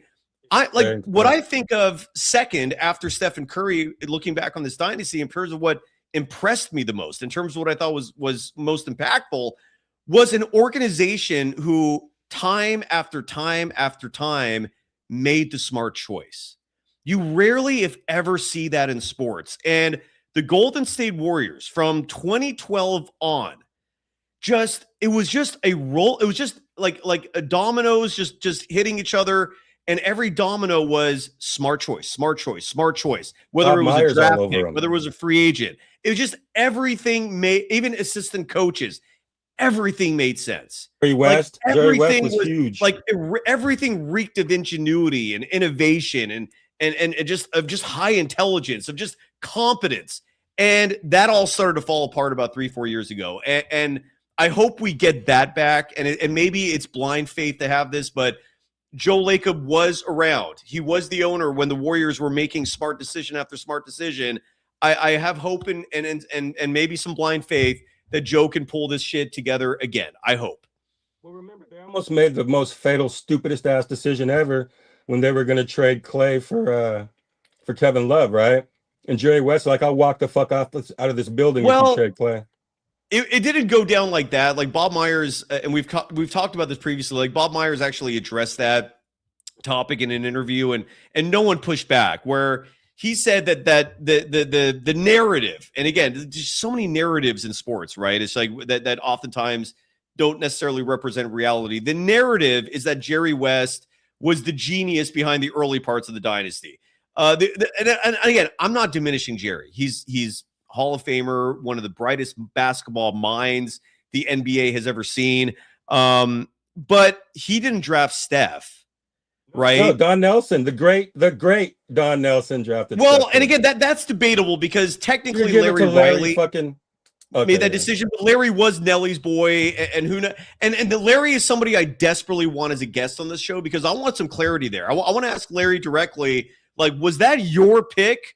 Or were you a proxy for Don Nelson? Steph is totally a Don Nelson player, though. There's no true. That's fair. That's fair. Because Monte Ellis, like Nelly would have to get convinced. Yeah, you're absolutely right. Nelly, for longtime Warriors fans, small ball is nothing new thanks to Don Nelson. But look, but Bob Myers was very clear when he said that the decision to not trade Klay Thompson for Kevin Love was not like just the Jerry West thing, and what Bob Myers made very clear is that discussion did not go as far as people made it out to be, meaning like it wasn't an actual trade that was about to happen. What did Minnesota reach out? Yes. Did the Warriors entertain it? No. That's what every source It seemed like it was damn near done. It seemed, I've never caught up with it, but at the time it seemed like they were just ready to sign the paperwork. That's the narrative, yeah. And again, the reality, and I've not heard any pushback on this other than media types who just love narratives and have favorites. Like Peter Vesey was on the show last summer, and he was like, I'm not going to give Bob Myers credit for anything. And again, it's just a feeling thing, right? He just doesn't like Bob for some reason. But it just depends on feelings when it comes to narratives. But everything in terms of like actual quotes, words, evidence, the things that are concrete indicate that the Warriors never really went that far with that trade. Regardless, look, Jerry West was fantastic. And maybe he did play a huge part in that. But Jerry West was also not around for one of the most impressive series of trades I've ever seen in my life. And that was Kevin Durant deciding, I want out. And it wasn't Jerry West who flipped KD for D'Angelo Russell, who became Andrew Wiggins. That was Bob Myers. And that was brilliant. That was brilliant. I mean, the Warriors could have easily folded as an organization when Kevin Durant bounced. Instead, they got a fourth championship largely because they were able to get Andrew Wiggins from that. And then Bob Myers surrounded those guys with the perfect cast. Even like then, like the team was making smart choices. Look, I'm not going to hold a GM accountable hardcore for swinging and missing on draft picks that are in the high 20s or second round picks. Some front offices are just incredibly adept at doing that. The Celtics the last 2 years, for example, with Hugo Gonzalez and Baylor Shireman, impressive. Those are back-to-back very late first-round picks that are paying off. Bob Myers was not always hitting with those late first-round picks, but I don't think Jerry West was either. I mean, and again, I'm just hoping that the Warriors can turn back to that, turn back to being an organization that applied ingenuity to the personnel decisions they made, that actually can bolster Joe Lacob's light years pronouncement, which sounded arrogant as F when he said it, and it still sounds arrogant, but he was backing it up. Back it up again, Joe. Get your moxie back, man. Start making some moves. I'm looking forward to seeing what he does. Yeah. Well, I mean, that's all we can do as fans is look forward and hope for the best. I mean, but some years there isn't much to look forward to. Some years there's a lot to look forward to. I feel like we finally have a lot to look forward to. Oh yeah, there were some years, but those pre-Steph years, that's where I became a fan though, because my team was trash, but I was rooting for all those guys, Joe Smith, fucking everybody. You know what I mean? So, and it's the same way. Can I offer one last idea, Silax, before you go? Frank B, Ultimate Warrior, and West Oakland Raider. I see you. You'll come on if you're there when I bring you up. But here is my idea, and I'm gonna save this for a future show in terms of focusing largely on it. But to me, and I don't think it's gonna happen this offseason, but I would do it if I was Joe Lacob. I'd bring Bob Myers back. That's what, like, if you're asking, awesome. What is your first step if you had any power here in terms of what you do to turn this ship around? Kerr, or not re-sign Kerr. What's up? I wouldn't re-sign Kerr. I wouldn't stick him. Yeah, that goes without saying. Yeah. But yeah, Kerr's gone. I'm talking like even bigger picture. Blow Mike Dunleavy Jr. out as well, and give control back to Bob. Like, give it back to him. We've seen it before. Theo Epstein is one of the most infamous examples of this over in baseball when he left the Red Sox. I think he went back. He was on the A's too. I think he was on the A's at one point. Went to the Cubs. But like Jerry West left the Lakers, came back. Bring Bob back. Like give him another shot. Don't let another front office steal him when he proved to you that he is competent and he was the one constant in this dynasty. It was Bob. I'm wondering, bring Bob back. Another job. I'm wondering why he didn't get another job after that, though. Because he doesn't have to. Because I'll tell you exactly why. Because he has an amazingly beautiful family. He's very happy. He's financially not desperate. And all he's doing is sitting back and waiting for the right opportunity. He's a Bay Area guy, born and raised. He's currently available, is what I'm saying. Take advantage of that, Joe. Bring Bob home. Okay, so let me wrap my long-ass segment up with one quick story about tanking, okay? Go for it. All right, so this is back in the 80s, so people may not even know what player I'm talking about, but he was a two-guard, highly drafted two-guard, and in his second year, he took a major ankle injury, kept him out for most of the season. Now, his team was like, hey, bro, just go ahead, sit the rest of the season out. We're going to tank and get us a draft pick. But this guard, Jordan, man, you're talking about. But Jordan. This guard, he snuck out without the team knowing, worked himself out, got his ass into shape, came back and got that team into the goddamn playoffs. Because why? MJ don't tank, and MJ never flopped. The difference is real quick. The difference, though, is MJ was what? That was his second year. He was 22, 23. He wasn't 38, and his body was breaking down. That's where the difference is. But you're technically right, Cy, which is always the best way to be right. So, I'm going to be saying unreasonable shit sometimes about my favorite team. I mean, it's always going to be a dick about it. That's all I ask. And you're not. You're fine. Yeah. So, and last but not least, Pods can dunk. Yes, he can. Who's saying he can't? Well, I just wanted you to admit it. Yes, he can dunk. I've never pushed back on that, but okay, yeah. Pods can dunk. It's just my thing. Like, I know. I read all your emails. I know. Oh, okay, yeah. Slack, nice to meet you finally, man. I'm glad you came on. All right, take it easy. You too, brother. You too. That is what did you write for his handle? Fakey Slacks. Who again, keep the emails coming, man. Those are fantastic. Frank B, how are you doing? Welcome to the show. Hey man, how are you doing? Can you hear me? Yes, Frank. Is this the same Frank B who lives in Georgia? Me. Yeah, that's me, man. It's POTS Frank B. Yeah, that's me, man. So now that the Kristaps Porzingis experience is over, your reaction? I'm glad he was able to play as much as he could. Well, because we don't know if it's POTS anymore, right? Exactly. That's what I'm saying, Dr. Celebrini. If he's got a magic elixir, wonderful. Remember what I told you? I said Atlanta can't fix him. They don't know what to do. He gets hurt. Neither did Boston, Frank. Exactly. Neither did Boston. That's what I'm saying. He gets hurt because of the lack of oxygen. What happened? His ankle. He couldn't play for Potts, and then Celebrini kind of got him working. But like what happened to him in Atlanta with the calf strain? He gets soft tissue injuries. Yeah. What happened to him in Golden State? His ankle. They couldn't figure out why his ankle was hurting. So the last lower extremities, weaker circulation, right? Exactly. Yeah. No blood flow, lack of blood oxygen to the lower extremities causes. Maybe it is POT. Like it's so what a murky situation, dude. Yeah, that's what I'm saying. No one knew. That's what I'm saying. No, POTS is still a thing that people don't understand. So you can go right now to what is that major medical that's up in Minnesota? I can't even think of the name of it. I'll remember it because they did my health care. But they can't figure it out. The Mayo Clinic. The guy who was in Arizona that I knew, whose son had it, his son was at the Mayo Clinic. They were trying to figure out what it was.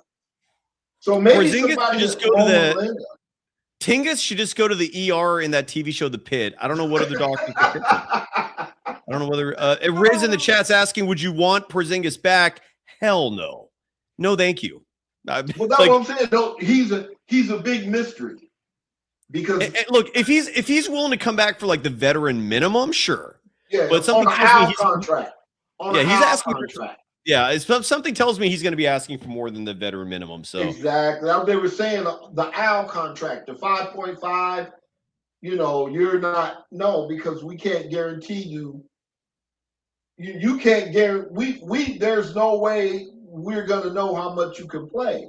So especially for the Warriors, because the Warriors ain't got no money. Like I was saying, that graph that you pulled up there with the $188 million. I'm talking my family member who's in the NBA family was telling me about that. He was like, Frank, they had to trade Kuminga. He said, because if they had kept Kuminga and Buddy, they'd be over the second apron and they'd be losing 5 guys. He said they would have no money. They couldn't get to 14 people. Correct. With Steph's extension. And you said that last time you came on too. I remember that. Yeah, that's what I'm saying. They were like, no, they can't. They have to shed salary. They don't have a choice. And so, and for folks who are tuning in late or just want this graphic to be shown again, yeah, the projected salary and this projected salary includes Draymond Green getting $27 million and change. This includes DeAnthony Melton opting in. This includes Al Horford opting in. Frank B, what odds do you place on Big Al Horford opting back in for his player option of $6 million? Only 50-50. That's it? Yeah, because I don't think I'm giving it 99. No, that's what I'm saying. I don't think Al really wants to play anymore.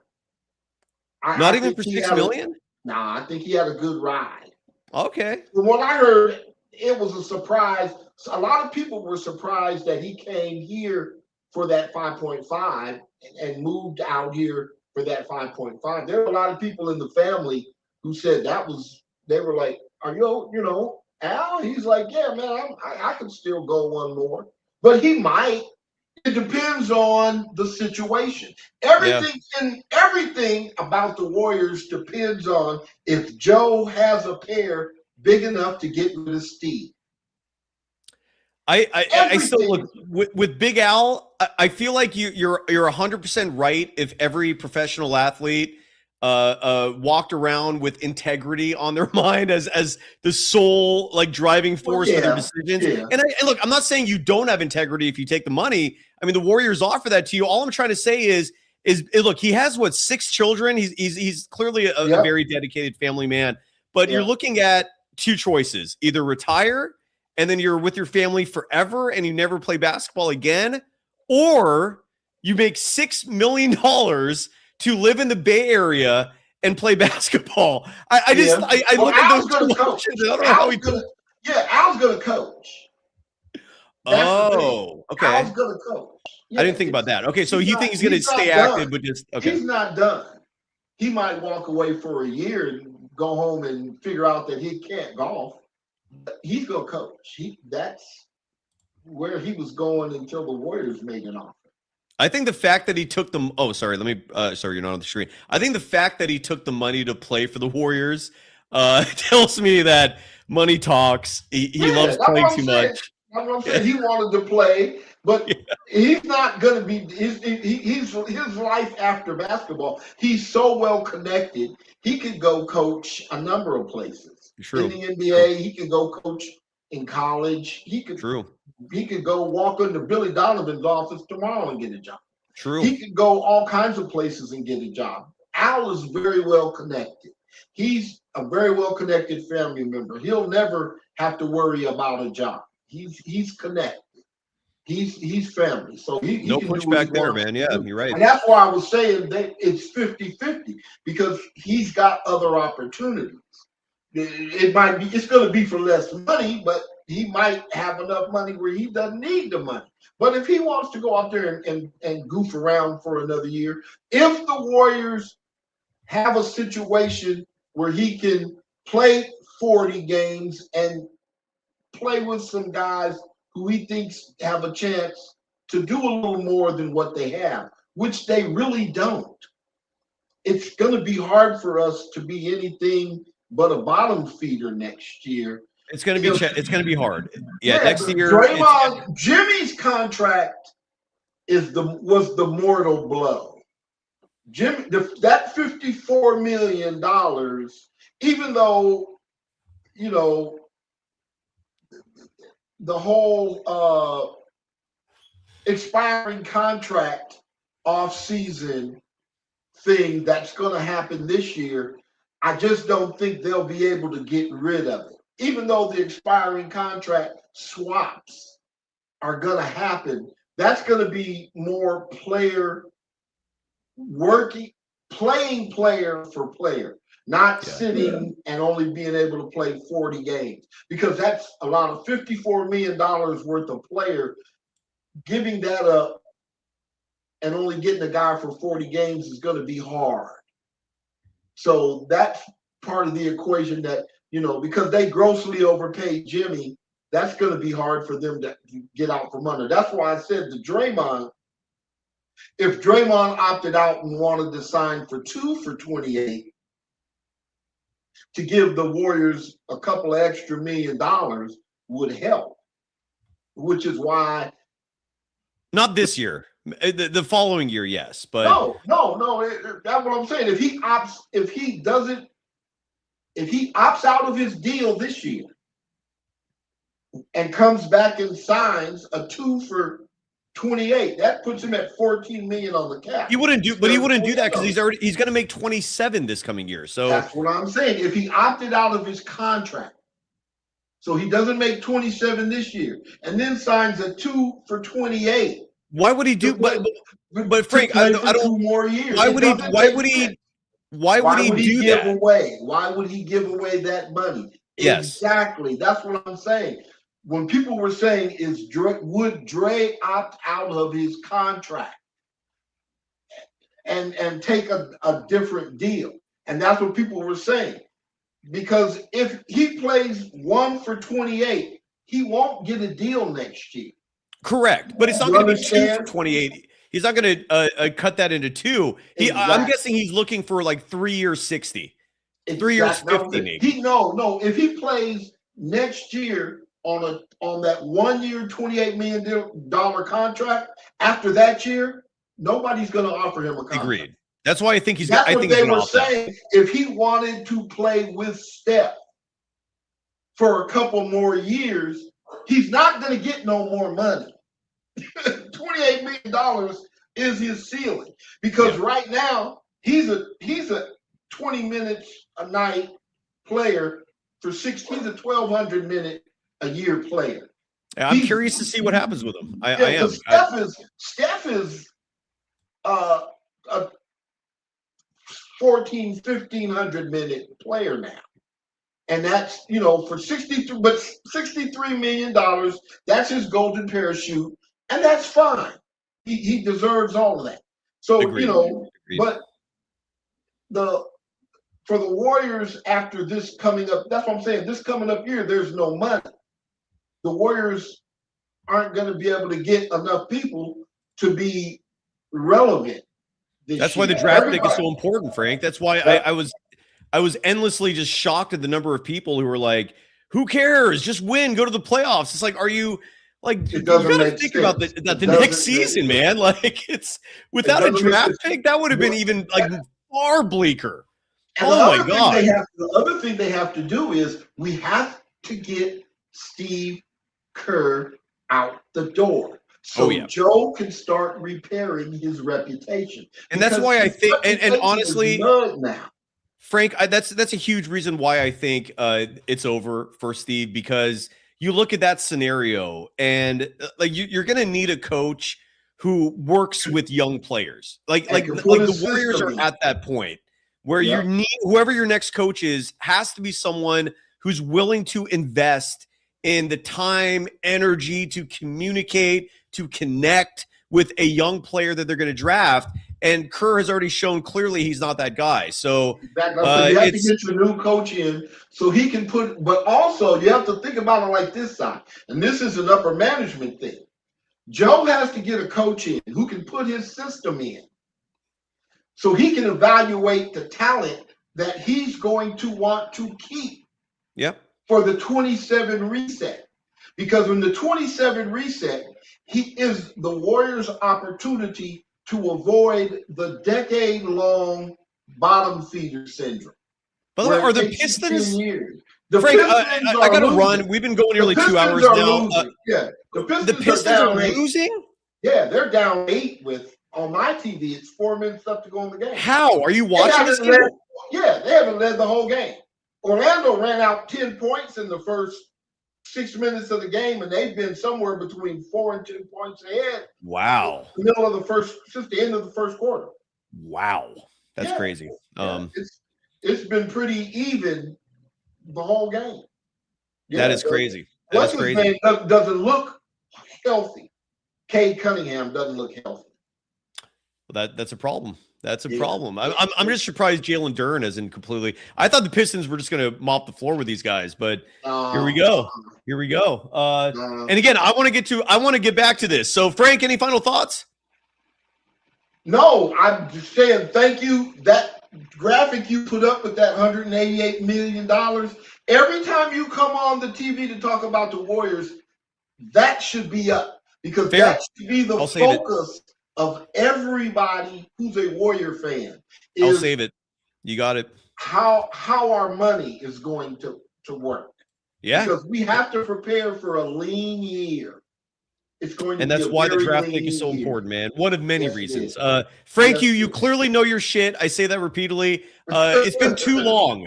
It's been too long since you came on last, man. Don't give me these gaps. Come back more often. I'll come back.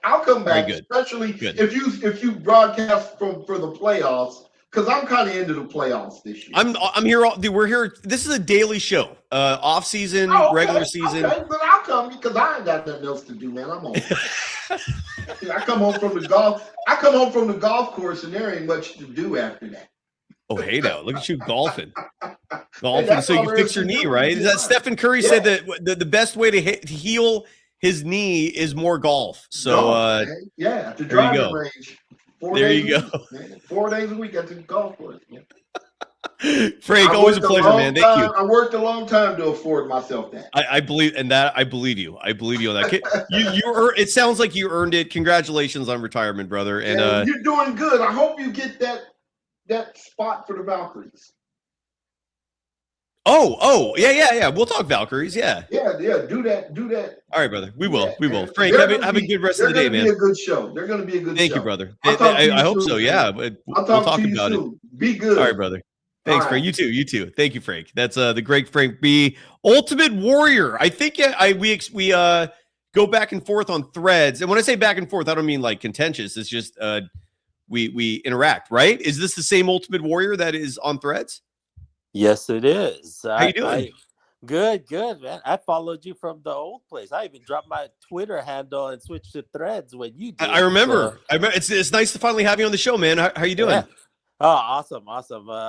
It's nice that I happened to chance into a window to be able to hop on because sometimes I miss your live show. So yeah. But hey, it's nice to be back on a regular sleep schedule. I got up today, I think at like 10:30, and that was the earliest I've been up in like 6 months. Nice. And it's not because I'm not going to sit here and pretend that I don't like sleeping in. But during the regular season, these post-game shows, there's 80 something of them, and like they end around 1, 2 in the morning typically, and I'm not going to bed till like 3, 4, 5. So it was nice to start to revert back to a normal human being schedule and get up while the sun isn't peaked yet. So, anyways, Ultimate, what's on your mind, man? Hey, man, I'm excited about the draft. I'm an old school Warrior fan going back to days, and draft is hope, and that's where I'm excited about. If it's a high pick, I want Caleb Wilson. If it's a middle pick, give me Weebler or Gilbert Arenas' son. Or if it's later in the round, I'll be happy with Baba Miller. I mean, I'm already all over this draft. So is Arenas' son? His last name is Arenas? Yeah, he plays at USC. He's a 6'6". Point guard. That's right. I forgot about that. He's not. The odds makers do not place him as being in the top 12. Doesn't mean they're right. The top 12 players in the draft, courtesy of FanDuel, in terms of the odds of who's going to be picked number 1. The top 12 players are AJ DeBonsa, Darren Peterson, Cam Boozer, Caleb Wilson, Darius Acuff Jr., and those are the 5 that are like the most well known. And then the rest of these guys, I don't know much about them. Nate Ament, Koa Pete, Mikael Brown Jr., Keaton Wagler, Kingston Fleming, Braden Burris, and Yoxel Lendenborg. Yeah. Some of those guys are like nice 6'9" guys, but I want the difference makers, And so if you look at them, I think Arenas' son was injured in a car accident for the first part of the year, but if you watch some of the later games, he has a nice game, and Weebler has a good inside-outside Clay-like game. He's quiet, but he can run the point, and he's a killer outside shooter. So, if you're going to pair him with Curry, why not, right? Ultimate Warrior Hamza in the chat is asking, who would you rather have, AJ DeBonsa or Cam Boozer? DeBonsa to me seems like the safe pick for number 1, but what are your thoughts on it? Because you seem to be following the college game a lot more than me. Yeah, DeBonsa is kind of like Kuminga, athlete, crazy athlete, but I don't know. I mean, I don't know. There's questions about his drive. Caleb, are there? Yeah, because so I mean that's kind of of course that's just my opinion, but I've been watching a lot of stuff, reading stuff, and that's where there's question marks. But Caleb Wilson, I mean, watching him, he's dunking it left and right on everybody. I mean, I think if we're looking at changing gears to go with Curry, I mean, he had an injury, but Caleb Wilson did. But I mean, when he was active, he was just dunking everything. Second round picks, Richie Saunders from BYU is a nice player, played with Beyond. He's an older guy, so you can get him in the second round, but dude's money. I mean, he's recovering from a leg injury, but if you watch him last year, he looked good. I think with my only thing with Dunleavy this year is I'm so sick of the bullshit about optionality because they've just tied their hands every chance they got with Chris Paul, nothing. Optionality with the trade this year for Butler. I like Butler, but for $55 million, you're giving me less than 20 points a game, and you're not really much of a difference maker. If I'm paying $54 million, I want a $54 million production. And then you tie us up for 3 years on that. I don't think that wasn't wise, and that's not giving us optionality. Now we're suffering for that. So I think for me, what I want to see is Butler, see if someone wants a $54 million contract. I'll take on more salaries for more years, but we unload that $54 million. Maybe you go to Memphis and you say, hey, we'll take Ja. You got him signed for another 2 years, and take the $54 million. We'll take Ja's $60 million for 2 years. Or Sacramento get what's his name, the center over there. He's signed up for Sabonis. Sabonis, and then so what if you got Butler for 2 years for half the year, but you get his salary off the plate after this year, then I take Draymond. I go to a up and comer, go to Detroit or Houston. Say, hey, you want to learn how to win? Here you go. Take him. Give me a first. Give me a second. Just get that $25 million off the salary, and then no more GP2s, no more 6'3" guys. We knew early on. It's like you had a team of 6'3" guards, and then no height, and all old. And that's like how we knew. We've been dealing with this for the last 4 years. It's like you keep stringing us along for this Curry reason, and it's like you give us BS for 4 years. It's like it ain't gonna work. You gotta build on around younger salaries. Even the 2 timeline stuff. You could have had Jordan Poole, even Pods. You could have had, you could have had JK and even Moses as your next generation of people to roll in, and then basically, in my opinion, it's Kerr back in Draymond, and Poole probably just said F that, and so then that's what ruined his game, and the 2 timelines thing. You could even have Wiseman if you want to go cheap. Sign Wiseman, play him in the G League. It's like sign him vet min. You can get him cheap. I mean, he was doing pretty good coast to coast until he got injured. And if you had really taught him how to play the center position, we wouldn't be complaining about it. So, I mean, those are things that always kind of peeved me about this team. Diehard fan still, and I'm excited. What else? And no more Kerr. We gotta get someone that'll. I'm excited too, Ultimate. This is there's finally a lot to discuss in the summer. It's been a minute. Yes. Been 5 years since the lottery pick. I'm elated. This part of the season is finally fun again. It's been a moment since we've give me Stackhouse, bring back Stackhouse, bring back Bob. It's like, let's see what they got. I mean, there are some good coaches out there. Let's see them. I'm excited. I'm just excited. I'm with you, man. I'm with you. Yeah, I'm with you. All right, brother. Ultimate, nice to finally meet you. Yeah, same here. Maybe where in the world are you based, by the way? I'm guessing the Bay Area, but I just want to clarify. Yeah, I'm in Daly City, so I'm Rich Dub sometimes too, because they always when you try logging on, it's like they give you they lock you out on the names you want to pick. So, but I'm there, man. I'm solid. I'm with you through and through. I lived in an apartment in Daly City for a summer once when I was going to school at San Francisco State, and that gives me the right to call it Daly Shitty. It's actually not a shitty place, but hey, it's 5 minutes from Lindamar. It's a great place to go surfing, boogie boarding. It is. Pacifica's a nice spot, yeah. So I'm Pacifica's a beautiful spot, man. Absolutely. You too, brother. Ultimate, nice to meet you. Yeah. Nice. All right, brother. Bye. Oh, sorry. Thanks, man. All right, bye. That's the Ultimate Warrior. We're going to finish up with West Oakland Raider representing the East Bay. Oh, you're going to be our closer today. How are you doing? I'm doing very, very well. Cy Jerome. Got a lot to talk about. Yeah, I know you hate that one. I know you. No, I don't hate it. I think it's funny, actually. Go ahead, bro. No, floor is yours, man. You waited a long time. Oh yeah, big. First off, let me get this off my chest. Long time fan, big fan since you was over there on Locked On Warriors. I actually left them the fuck alone when you left. Seriously, I love your energy so far. Before you continue on, do you mind rolling with me for all of the awards finalists? I wanted to get to this before we finish up the show. Oh yeah, and maybe it'll give you a chance to give some opinions on this too. The NBA started doing this some years back, where they released the 3 finalists for the award winners. Do you mind if we go through this?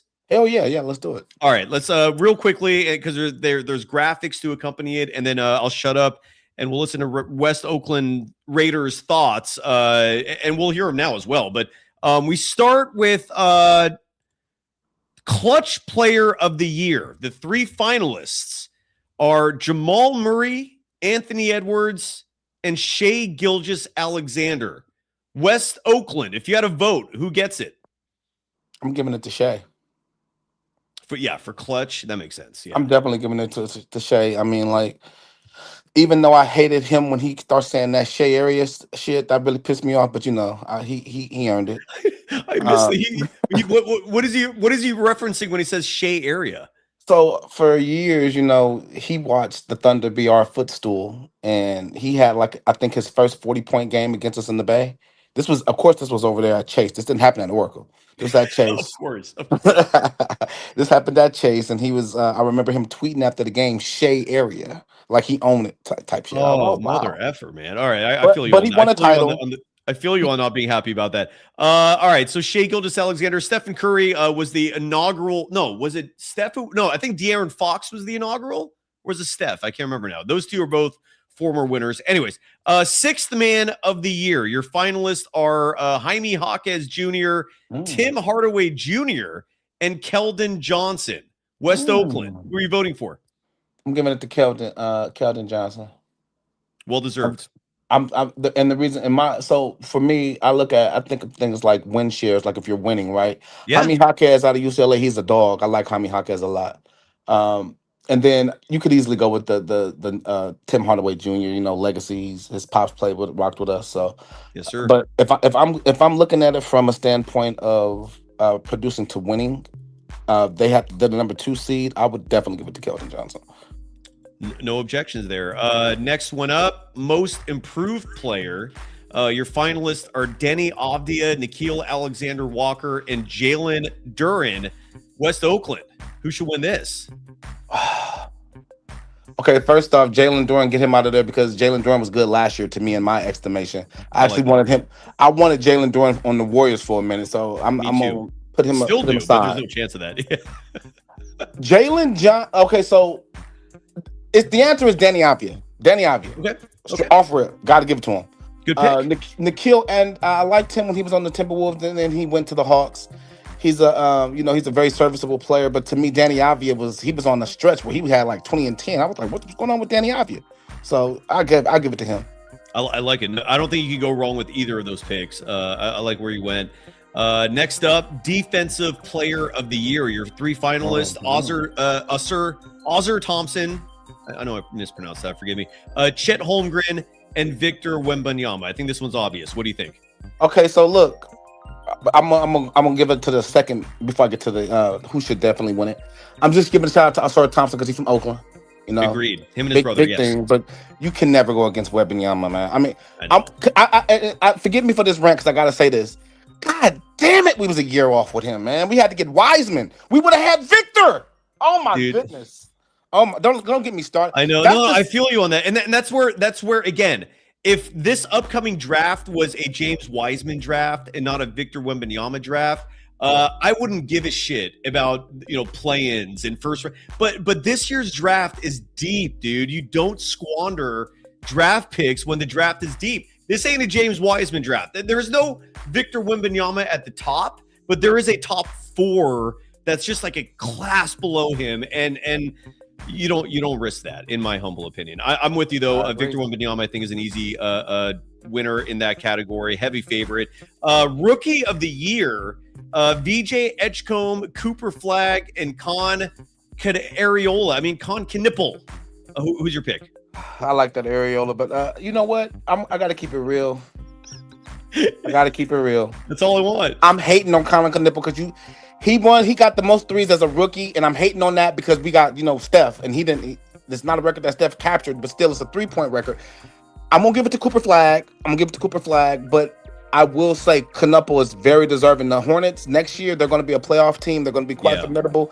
If you just look at their rise, they're what we were like in 2012, 2013 when we still had Mark Jackson. Once they get a coach with a scheme and an identity, they're going to take off. But I like the shot you took there at Charles Lee. Basically saying that they need a new coach to be successful. I love it.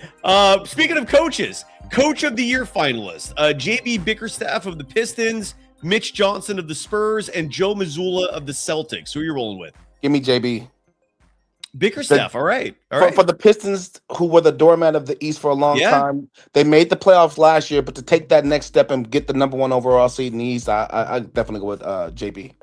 And last but not least, MVP. Your nominees are Shai Gilgeous-Alexander, Nikola Jokic, and Victor Wembanyama. West. Barring no injury, give me the best player in NBA history, Victor Wembanyama. Ooh. And right now, this stands right here. I'm not delusional. Let me show you. I can prove it to you. The best player in NBA history is Michael Jordan, followed by Stephen Curry. You can call me a homer, whatever. I don't care. But when I look at that, it's almost like an alien. It's like, damn, is it even fair? Should we be this impressed? He's 7'4". Could you imagine if Yao Ming could pull up and have that jumper, and then have the shot blocking prowess of the Dream, and then have a low post game? I have never been envious. He's an alien. I have never been envious. I have never been envious in my life in the NBA draft over a player. The closest that you could probably say is Kevin Durant. When I saw Victor Wembanyama, I was like, he's KD with defense, and he can handle. If he stays healthy, I wouldn't be surprised if he's the best ever. Huge if though, but I feel what you're saying. It's a huge if. Huge if. Only because of his size. It's players his size, durability is not something that's synonymous with that level of physicality. The one thing that he has working for him is genetics. His mother was a supreme athlete and his father was a supreme athlete. So I think that, and I'm a diehard Warriors fan. You can see my emblem. It's raw. Raiders, A's, Warriors. I'm with you. How depressed are you in 2026 that none of those teams are in Oakland?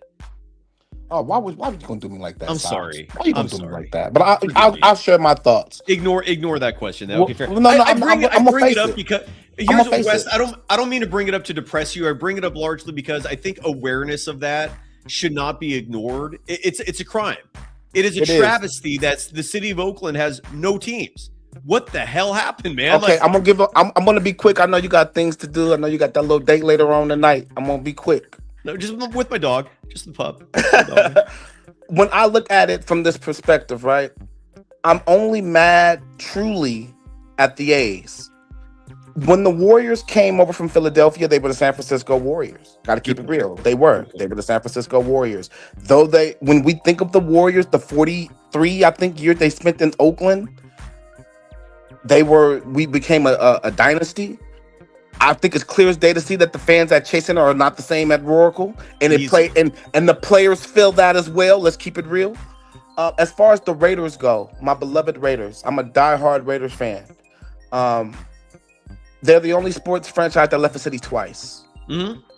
I was at the Paramount Theater when Mark Davis was saying, "We need a home. We need a home. We need a home." I even was able to speak for a second. What were you watching at the Paramount? It was the Raiders keeping the Raiders in Oakland, basically. It was it was an event. Yeah. Okay. This was in 2013. 2 years after Al Davis died. This is at the Paramount Theater. Anywho, whatever. The Raiders could go to Zamunda, they'll still be my team. The Warriors are still my team, and it's one thing because the Raiders and Niners fans, we bang in a major way, but we come together with the Warriors. And then the A's. The reason why I get mad at the A's, to close my thought. You fought for years over ODOT Coliseum with the Raiders. When the Raiders left, it was all yours, and you were all we had left, and they turned their back on us too. They could have easily refurbished that stadium back to what John Fisher is such a piece of shit. I will never forgive him for that. It was purely criminal. I'm also a little surprised that you are so forgiving of your Raiders, because you could look, the Raiders had a hand in the A's leaving. I mean, Mount Davis was a travesty, dude. Like, I still can't forgive Big Al for doing that, though. That thing turned the Oakland Coliseum from a very legitimate baseball stadium into just a concrete, donut. I don't know. Yeah.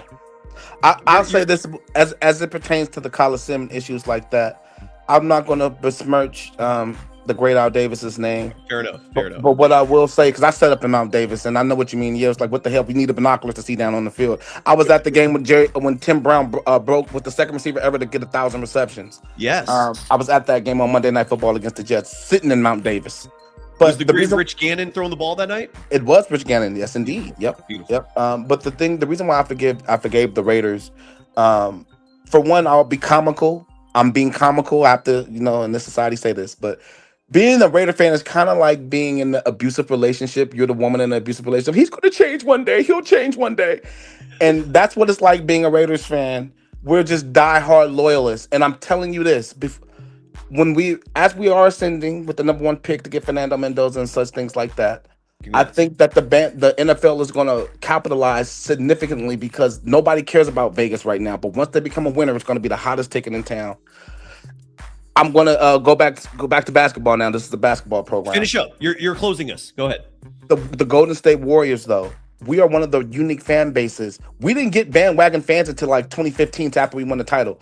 If you're a Warriors fan, you are a real fucking Warriors fan. Because even when I was growing up, I'm 38 years old, from Oakland, born and raised. When I was growing up, they used to give us free tickets to go at the Boys and Girls Club to go see the Warriors back when they were trash. I'm talking about, do you guys remember Vatico Cummings? Oh, who in the chat remember Tom Gugliotta? Of course. Who remember Chris Mills and Bob Sura and Danny Fortson? Who remember those days? Those are the Chris Gatling days, man. Victor Alexander, Big Vic. Yeah, Vic, you know what? So Kalina Azubuike was actually my neighbor growing up.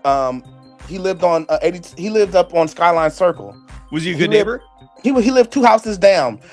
Well, compared to Fabian Washington, who was the first overall pick he was the first round pick for the Raiders. We picked him at 27, but he lived 2 houses down. He was very friendly. Our families are still friends to this day. Kalina was kind of different. I was a kid though, he was injured, and I'll never forget. If I bring this story up to him, he will remember this. He was on crutches, and he had like an assistant. He was always really nice. He was going up the stairs, and the assistant was looking for something, and it was on the floor, and I picked it up. I was walking my dog with my dad, and I went over and picked it up, and it was like a folder, and it had the Golden State Warriors. This was right before they left. They stopped having Thunder. Do you guys remember the mascot? Yes. Yeah, the mascot. He was on the cover, but this was like right before, like I believe probably the next year after that. They switched it to the East Bay Bridge or whatever. But when I gave it to him, he was like, "You didn't have to come from across the street to do that." He was like, "Man, I would have got it." I was like, "You on crutches?" I'm probably like 8. I'm like 12 somewhere. And he was on crutches because he had the same injury that Moses Moody has now. A torn patella tendon, which I experienced the healing of that in 2018, May 1st. It's a tough injury, but he's got much better doctors than me. I had to go to Kaiser Permanente. He has really good doctors. I feel so bad for Moses Moody, man, because that type of injury, it takes a lot of rehabbing. Yeah, it does. In a season when you see your classmate or your draft mate shipped off, and now it's all on you, because the front office looks so bad right now. If it was me, I'm not gonna lie to you, I would have took Kuminga, but at 14, I would have took Trey Murphy. I guarantee you, I would have took Trey Murphy 10 times out of 10.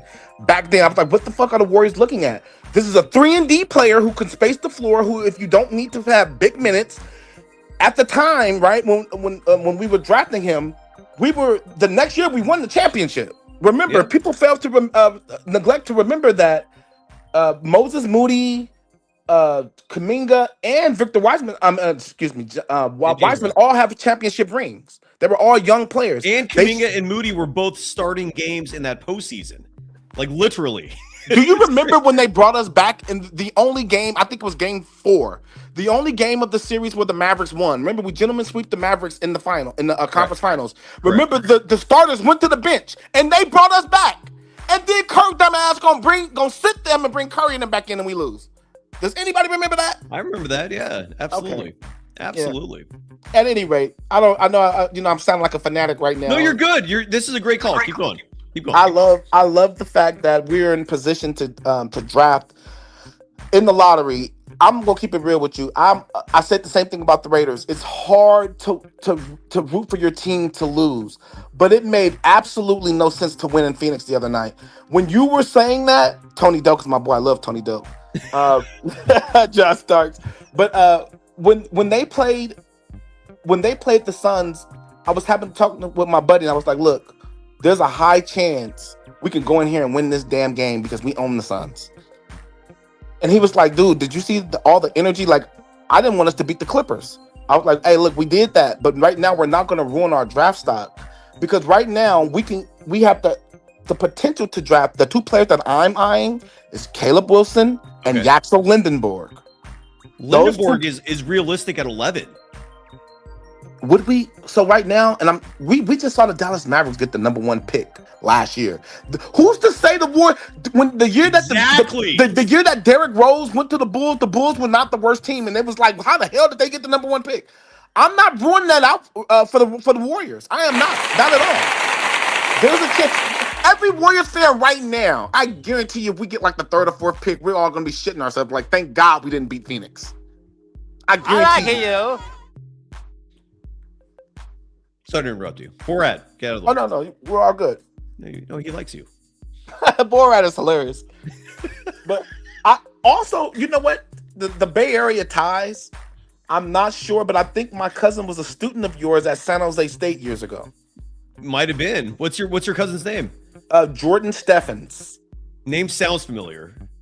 Yeah, I remember him. He was like, this was during the year, dude, we've been watching you for a while. That's great. This was Warrior fans. Do you guys remember when Klay Thompson was cooking in Game 6 of the NBA Finals, and he ended up tearing his ACL? People forget Klay he got white hot. If you go right before he got injured, he was white hot. Kawhi couldn't do anything with him. Vividly remember that. They still won that game. They end up. To me, like, it's just bitter memories. I'm going to end the show on a real bitter memory. So, Warrior fans, please bear with me. I love it. I got to get it off my chest. End the show. Bring the bitterness. I'm gonna get it off my chest, but get that's it off the next your chest, topic. and then we're out. Okay. Okay. I'm gonna finish this. Thought first. Tell your cousin to reach out, man. Look. I'm sorry because that's the story I'm telling right now. Okay. When you were on Locked On Warriors, he's like, dude, that dude looked like a professor at that I had, and I was like, who? I didn't know. I didn't go to San Jose State. I went to Grambling. But he was like, I swear he was swearing up and down, and I never let it go. Every time I think you mentioned it sometime in the past, I was like, oh shit, I think Jordan was telling the truth. His professor actually knows. I was there since 2018. So and nowadays I'm only teaching one class online, and I don't even know if that's going to continue because people just are not going to school anymore. For at least for humanities programs, it's crazy. But tell your cousin I say hi, man, because my door is always open for my former students, and I make that very clear to them that even like 10 years from now, if you ever just need a letter of recommendation, you need advice, dude, my door is open. That's my commitment to every former student of mine. So tell them I say hello. I'm sorry for the name doesn't ring a bell. Forgive me for that. But dude, I'm pretty sure you had hundreds of students. But yeah. And again, it's very noble and well done. That's what I'll say to that. Thanks, brother. Thank you. I appreciate that, man. I will end the story. Congrats on representing Oakland in style with your appearance tonight. Oh, good call. You know what? I've watched for a long time. Like I've said, this is the first time I actually had time. Come back on, man. My name is Kier. I'll say that my name is Kier. It's like Kier with the Kierre. Kier? That sounds French.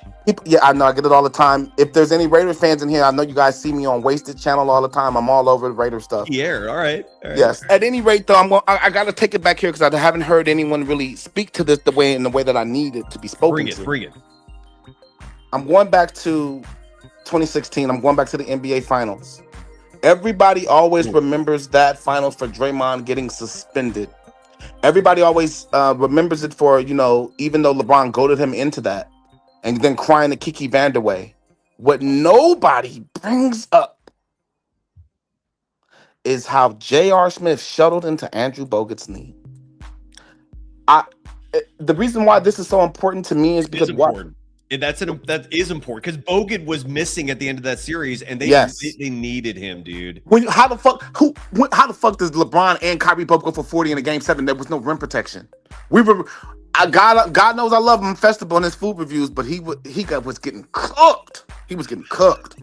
I'm talking about they filleted him. Too, man. I'm glad you said that. I like him too, even with the food reviews. If you go back, there's a lot of those. But you're right, man. Even 2014. Take it back 2 years when the Warriors and the Clippers played that 7-game first-round series with Mark Jackson's final games as coach, and Bogut was missing for that series too. That's a fact. Different result if he's playing, man. Andrew Bogut was huge for those teams. Huge. The one thing too, always that I point back to as well with Andrew Bogut, he was such a team player because when he left Milwaukee, he was in double figures. When he came to the Warriors, he was probably just the best passing big man, but he was a rim protector and he understood spacing, and the pick and roll with Stephen Curry is why he thrived. Of course, we can always go to my second favorite player of all time, Klay Thompson. Still love him for what he did in Game 6 against the Thunder. He became one of my favorite athletes. I want Clay back. Clay, Clay's coming back. He's coming back. He's gonna retire as a Warrior. He's gonna retire as a Warrior. Would you spend your entire mid-level exception on him, or would you maybe just save that $5.5 million one? Because there's two of them. There's the mid-level exception, and then the taxpayer mid-level exception. Basically, the mid-level exception? The main one is $15 million. The second one is about $5.5 million. The Warriors used the smaller of the two on Al Horford last year. This year, they can currently constructed, they can use both. Would you use either of those on Klay Thompson, or is he just a veteran minimum guy? Where does Klay stand with you in 2026? Okay, so you said it at the end, 2026 for next year. I would the right price. We already let you go to get your bag from the Mavericks. You know what I'm saying? You got to carrying out of them, so you get your money. If you come back on the deal, I would never turn my back on Klay Thompson ever. Like if he wanted to come back, same thing I wanted to say. Oh, I'm so glad that you mentioned that because it made me think of the Bob Myers thing. I just don't know if he wants to come back. I don't know if he wants to come back. I think, and this is just my opinion on it, and I love Bob. Bob, if you're watching or listening, love you, man. This is just my take. If Joe Lacob went to him and said, "This is your ship, I want to give it back to you, and the money's right," I think he would come back. I do. I would love it. I would love it. And the problem is, if the reality is, I don't think it's going to happen because Joe is probably going to give Mike Dunleavy Jr. a shot next season to earn his job, to earn a new contract. I'd rather see Brent Barry in his role.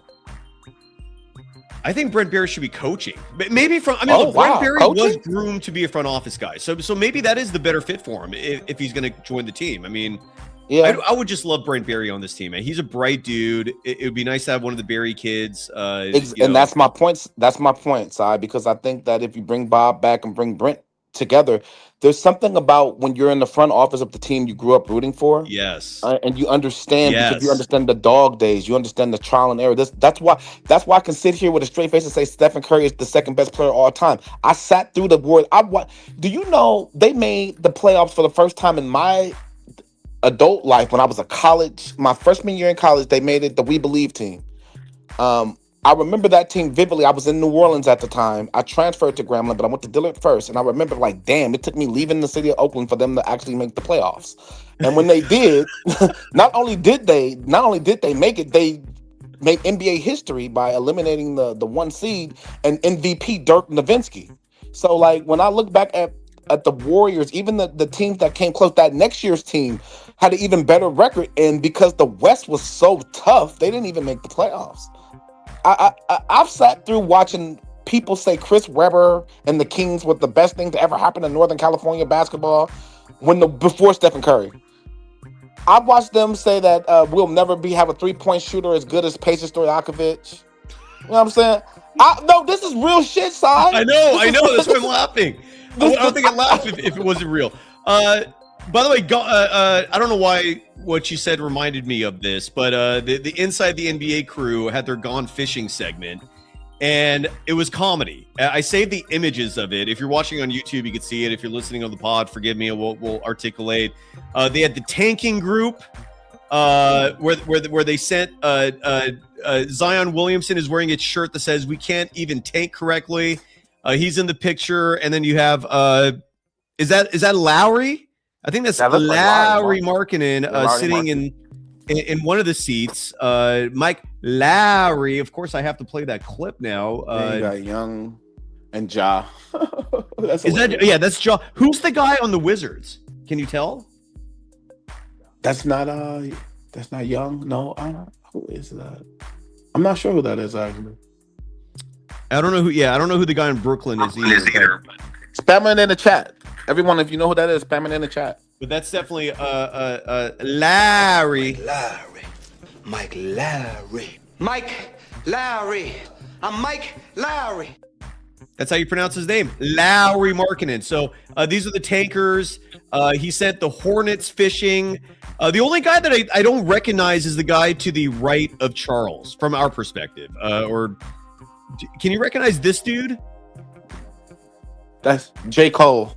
J. Cole. Oh, the musician. Okay, so he's from Yes. Charlotte. I didn't know that. Yeah. All right. Did you see the interview he had with Bob Myers? Who The had J. the Cole. interview? J. No. Cole. No. Okay, after you walk your dog tonight, your homework is to go I'll on check it out. YouTube I'll check it out. and watch Bob Myers interviews J. Cole. It was actually I'll check a it really out. good interview. Rick Flair is in this picture. That is Rex Chapman, former Hornet over there. Con Knipple, LaMelo Ball. That's the Saturday Night Live dude. I forgot his name. I didn't know he was from Charlotte. And then Chuck. And then the Warriors went fishing. And I know why I showed this. I'll explain in just a second. So Jimmy Butler's wearing the wig from his Miami Heat Media Day, except he's wearing blankets and he's on a wheelchair. God, that's in front of Alcatraz. Draymond and Steph are they're all on a boat and they're with walkers with the tennis balls at the bottom. Kenny the Jet Smith's on a jet ski. Steve Kerr is wearing like a yellow fisherman's jacket. You see the Death Star as a moon way back there. George Lucas is in the picture. Porzingis has a suitcase with all The his bag. teams and the bag. Yeah. And then Jessica Alba. And I bring up Jessica, and I brought this up because of the Jessica Alba angle, going back to the We Believe. Just a sincerest thank you to Baron Davis, because there would be no Jessica Alba connection to the Warriors without Baron Davis bringing her up here for those We Believe postseason runs. Jessica Alba, the queen. And that's it. Wes, any final thoughts? There's your Gone Fishing. You know what? I'm not mad at that. I'm not mad at that. We are going fishing right now. We're fishing for a really good draft pick right now. We're looking for a really good draft pick. We're fishing. The thing about this also to remember about why this is actually funny. But they're saying we're geriatric right now with those tennis balls on the bottom of the walkers. Yes. Which we are an old team. They have to somehow flip Jimmy Butler's contract because that's weighing us down. That is weighing us down in a major way. They have to be able to flip that. And maybe that's what tanks Mike Dunleavy Jr. because Jimmy Butler and Mike are friends. It's a huge reason why that trade even happened. And maybe that's what sinks Mike Dunleavy Jr. ultimately, is he stays loyal to Jimmy. And someone in the chat asked earlier, like, when do you expect Jimmy Butler back? You're spitballing. There's no way anybody can answer that clearly. My guess would be midway through the season, like January would be my guess. Who the hell even knows? then, he's not going to be the same. You're talking about him being 37 years old off that type of injury. Like, he come turns on, 37, man. I think, in August. And again, for that injury, I mean, because Jason Tatum, and for people who bring up those kinds of cases as examples, dude, Tatum's still in his 20s. Right. There is a difference between a severe injury happening in your late 30s versus, your late 20s. It's like a night and day comparison. So who the hell knows? But Wes, you were fantastic. Friendly reminder, we're back Tuesday. Kevin Dana joins the program. And Wes, close us out, brother. You're a closer tonight. Yes, sir. Thank you again. Dub Nation, keep your head up. Hey, we are going to have an excellent draft. Yes. And everybody, just remember, we all poo-pooed and grinned and cried when we traded away Monte and Ekpe Udo for Andrew Bogut and a dynasty came. Remember, in building a dynasty, it's brick by brick. And right now, Kerr, the biggest like thing that was the noose around our neck was Steve Kerr. He got, it caught up to him real fast. It's like I saw this with Al Davis, okay? I saw this with Al Davis. You get a little, when you have absolute power, you get a little, you get power drunk sometimes. Yes, sir. And you start doing pissing dick measuring contests and things because there's no way he should have drove us into the ground this bad. There's no way. But Wes, whatever, it's behind us fantastic. now. Come back soon, all right? All right, Sai. Shalom, everyone. Shalom.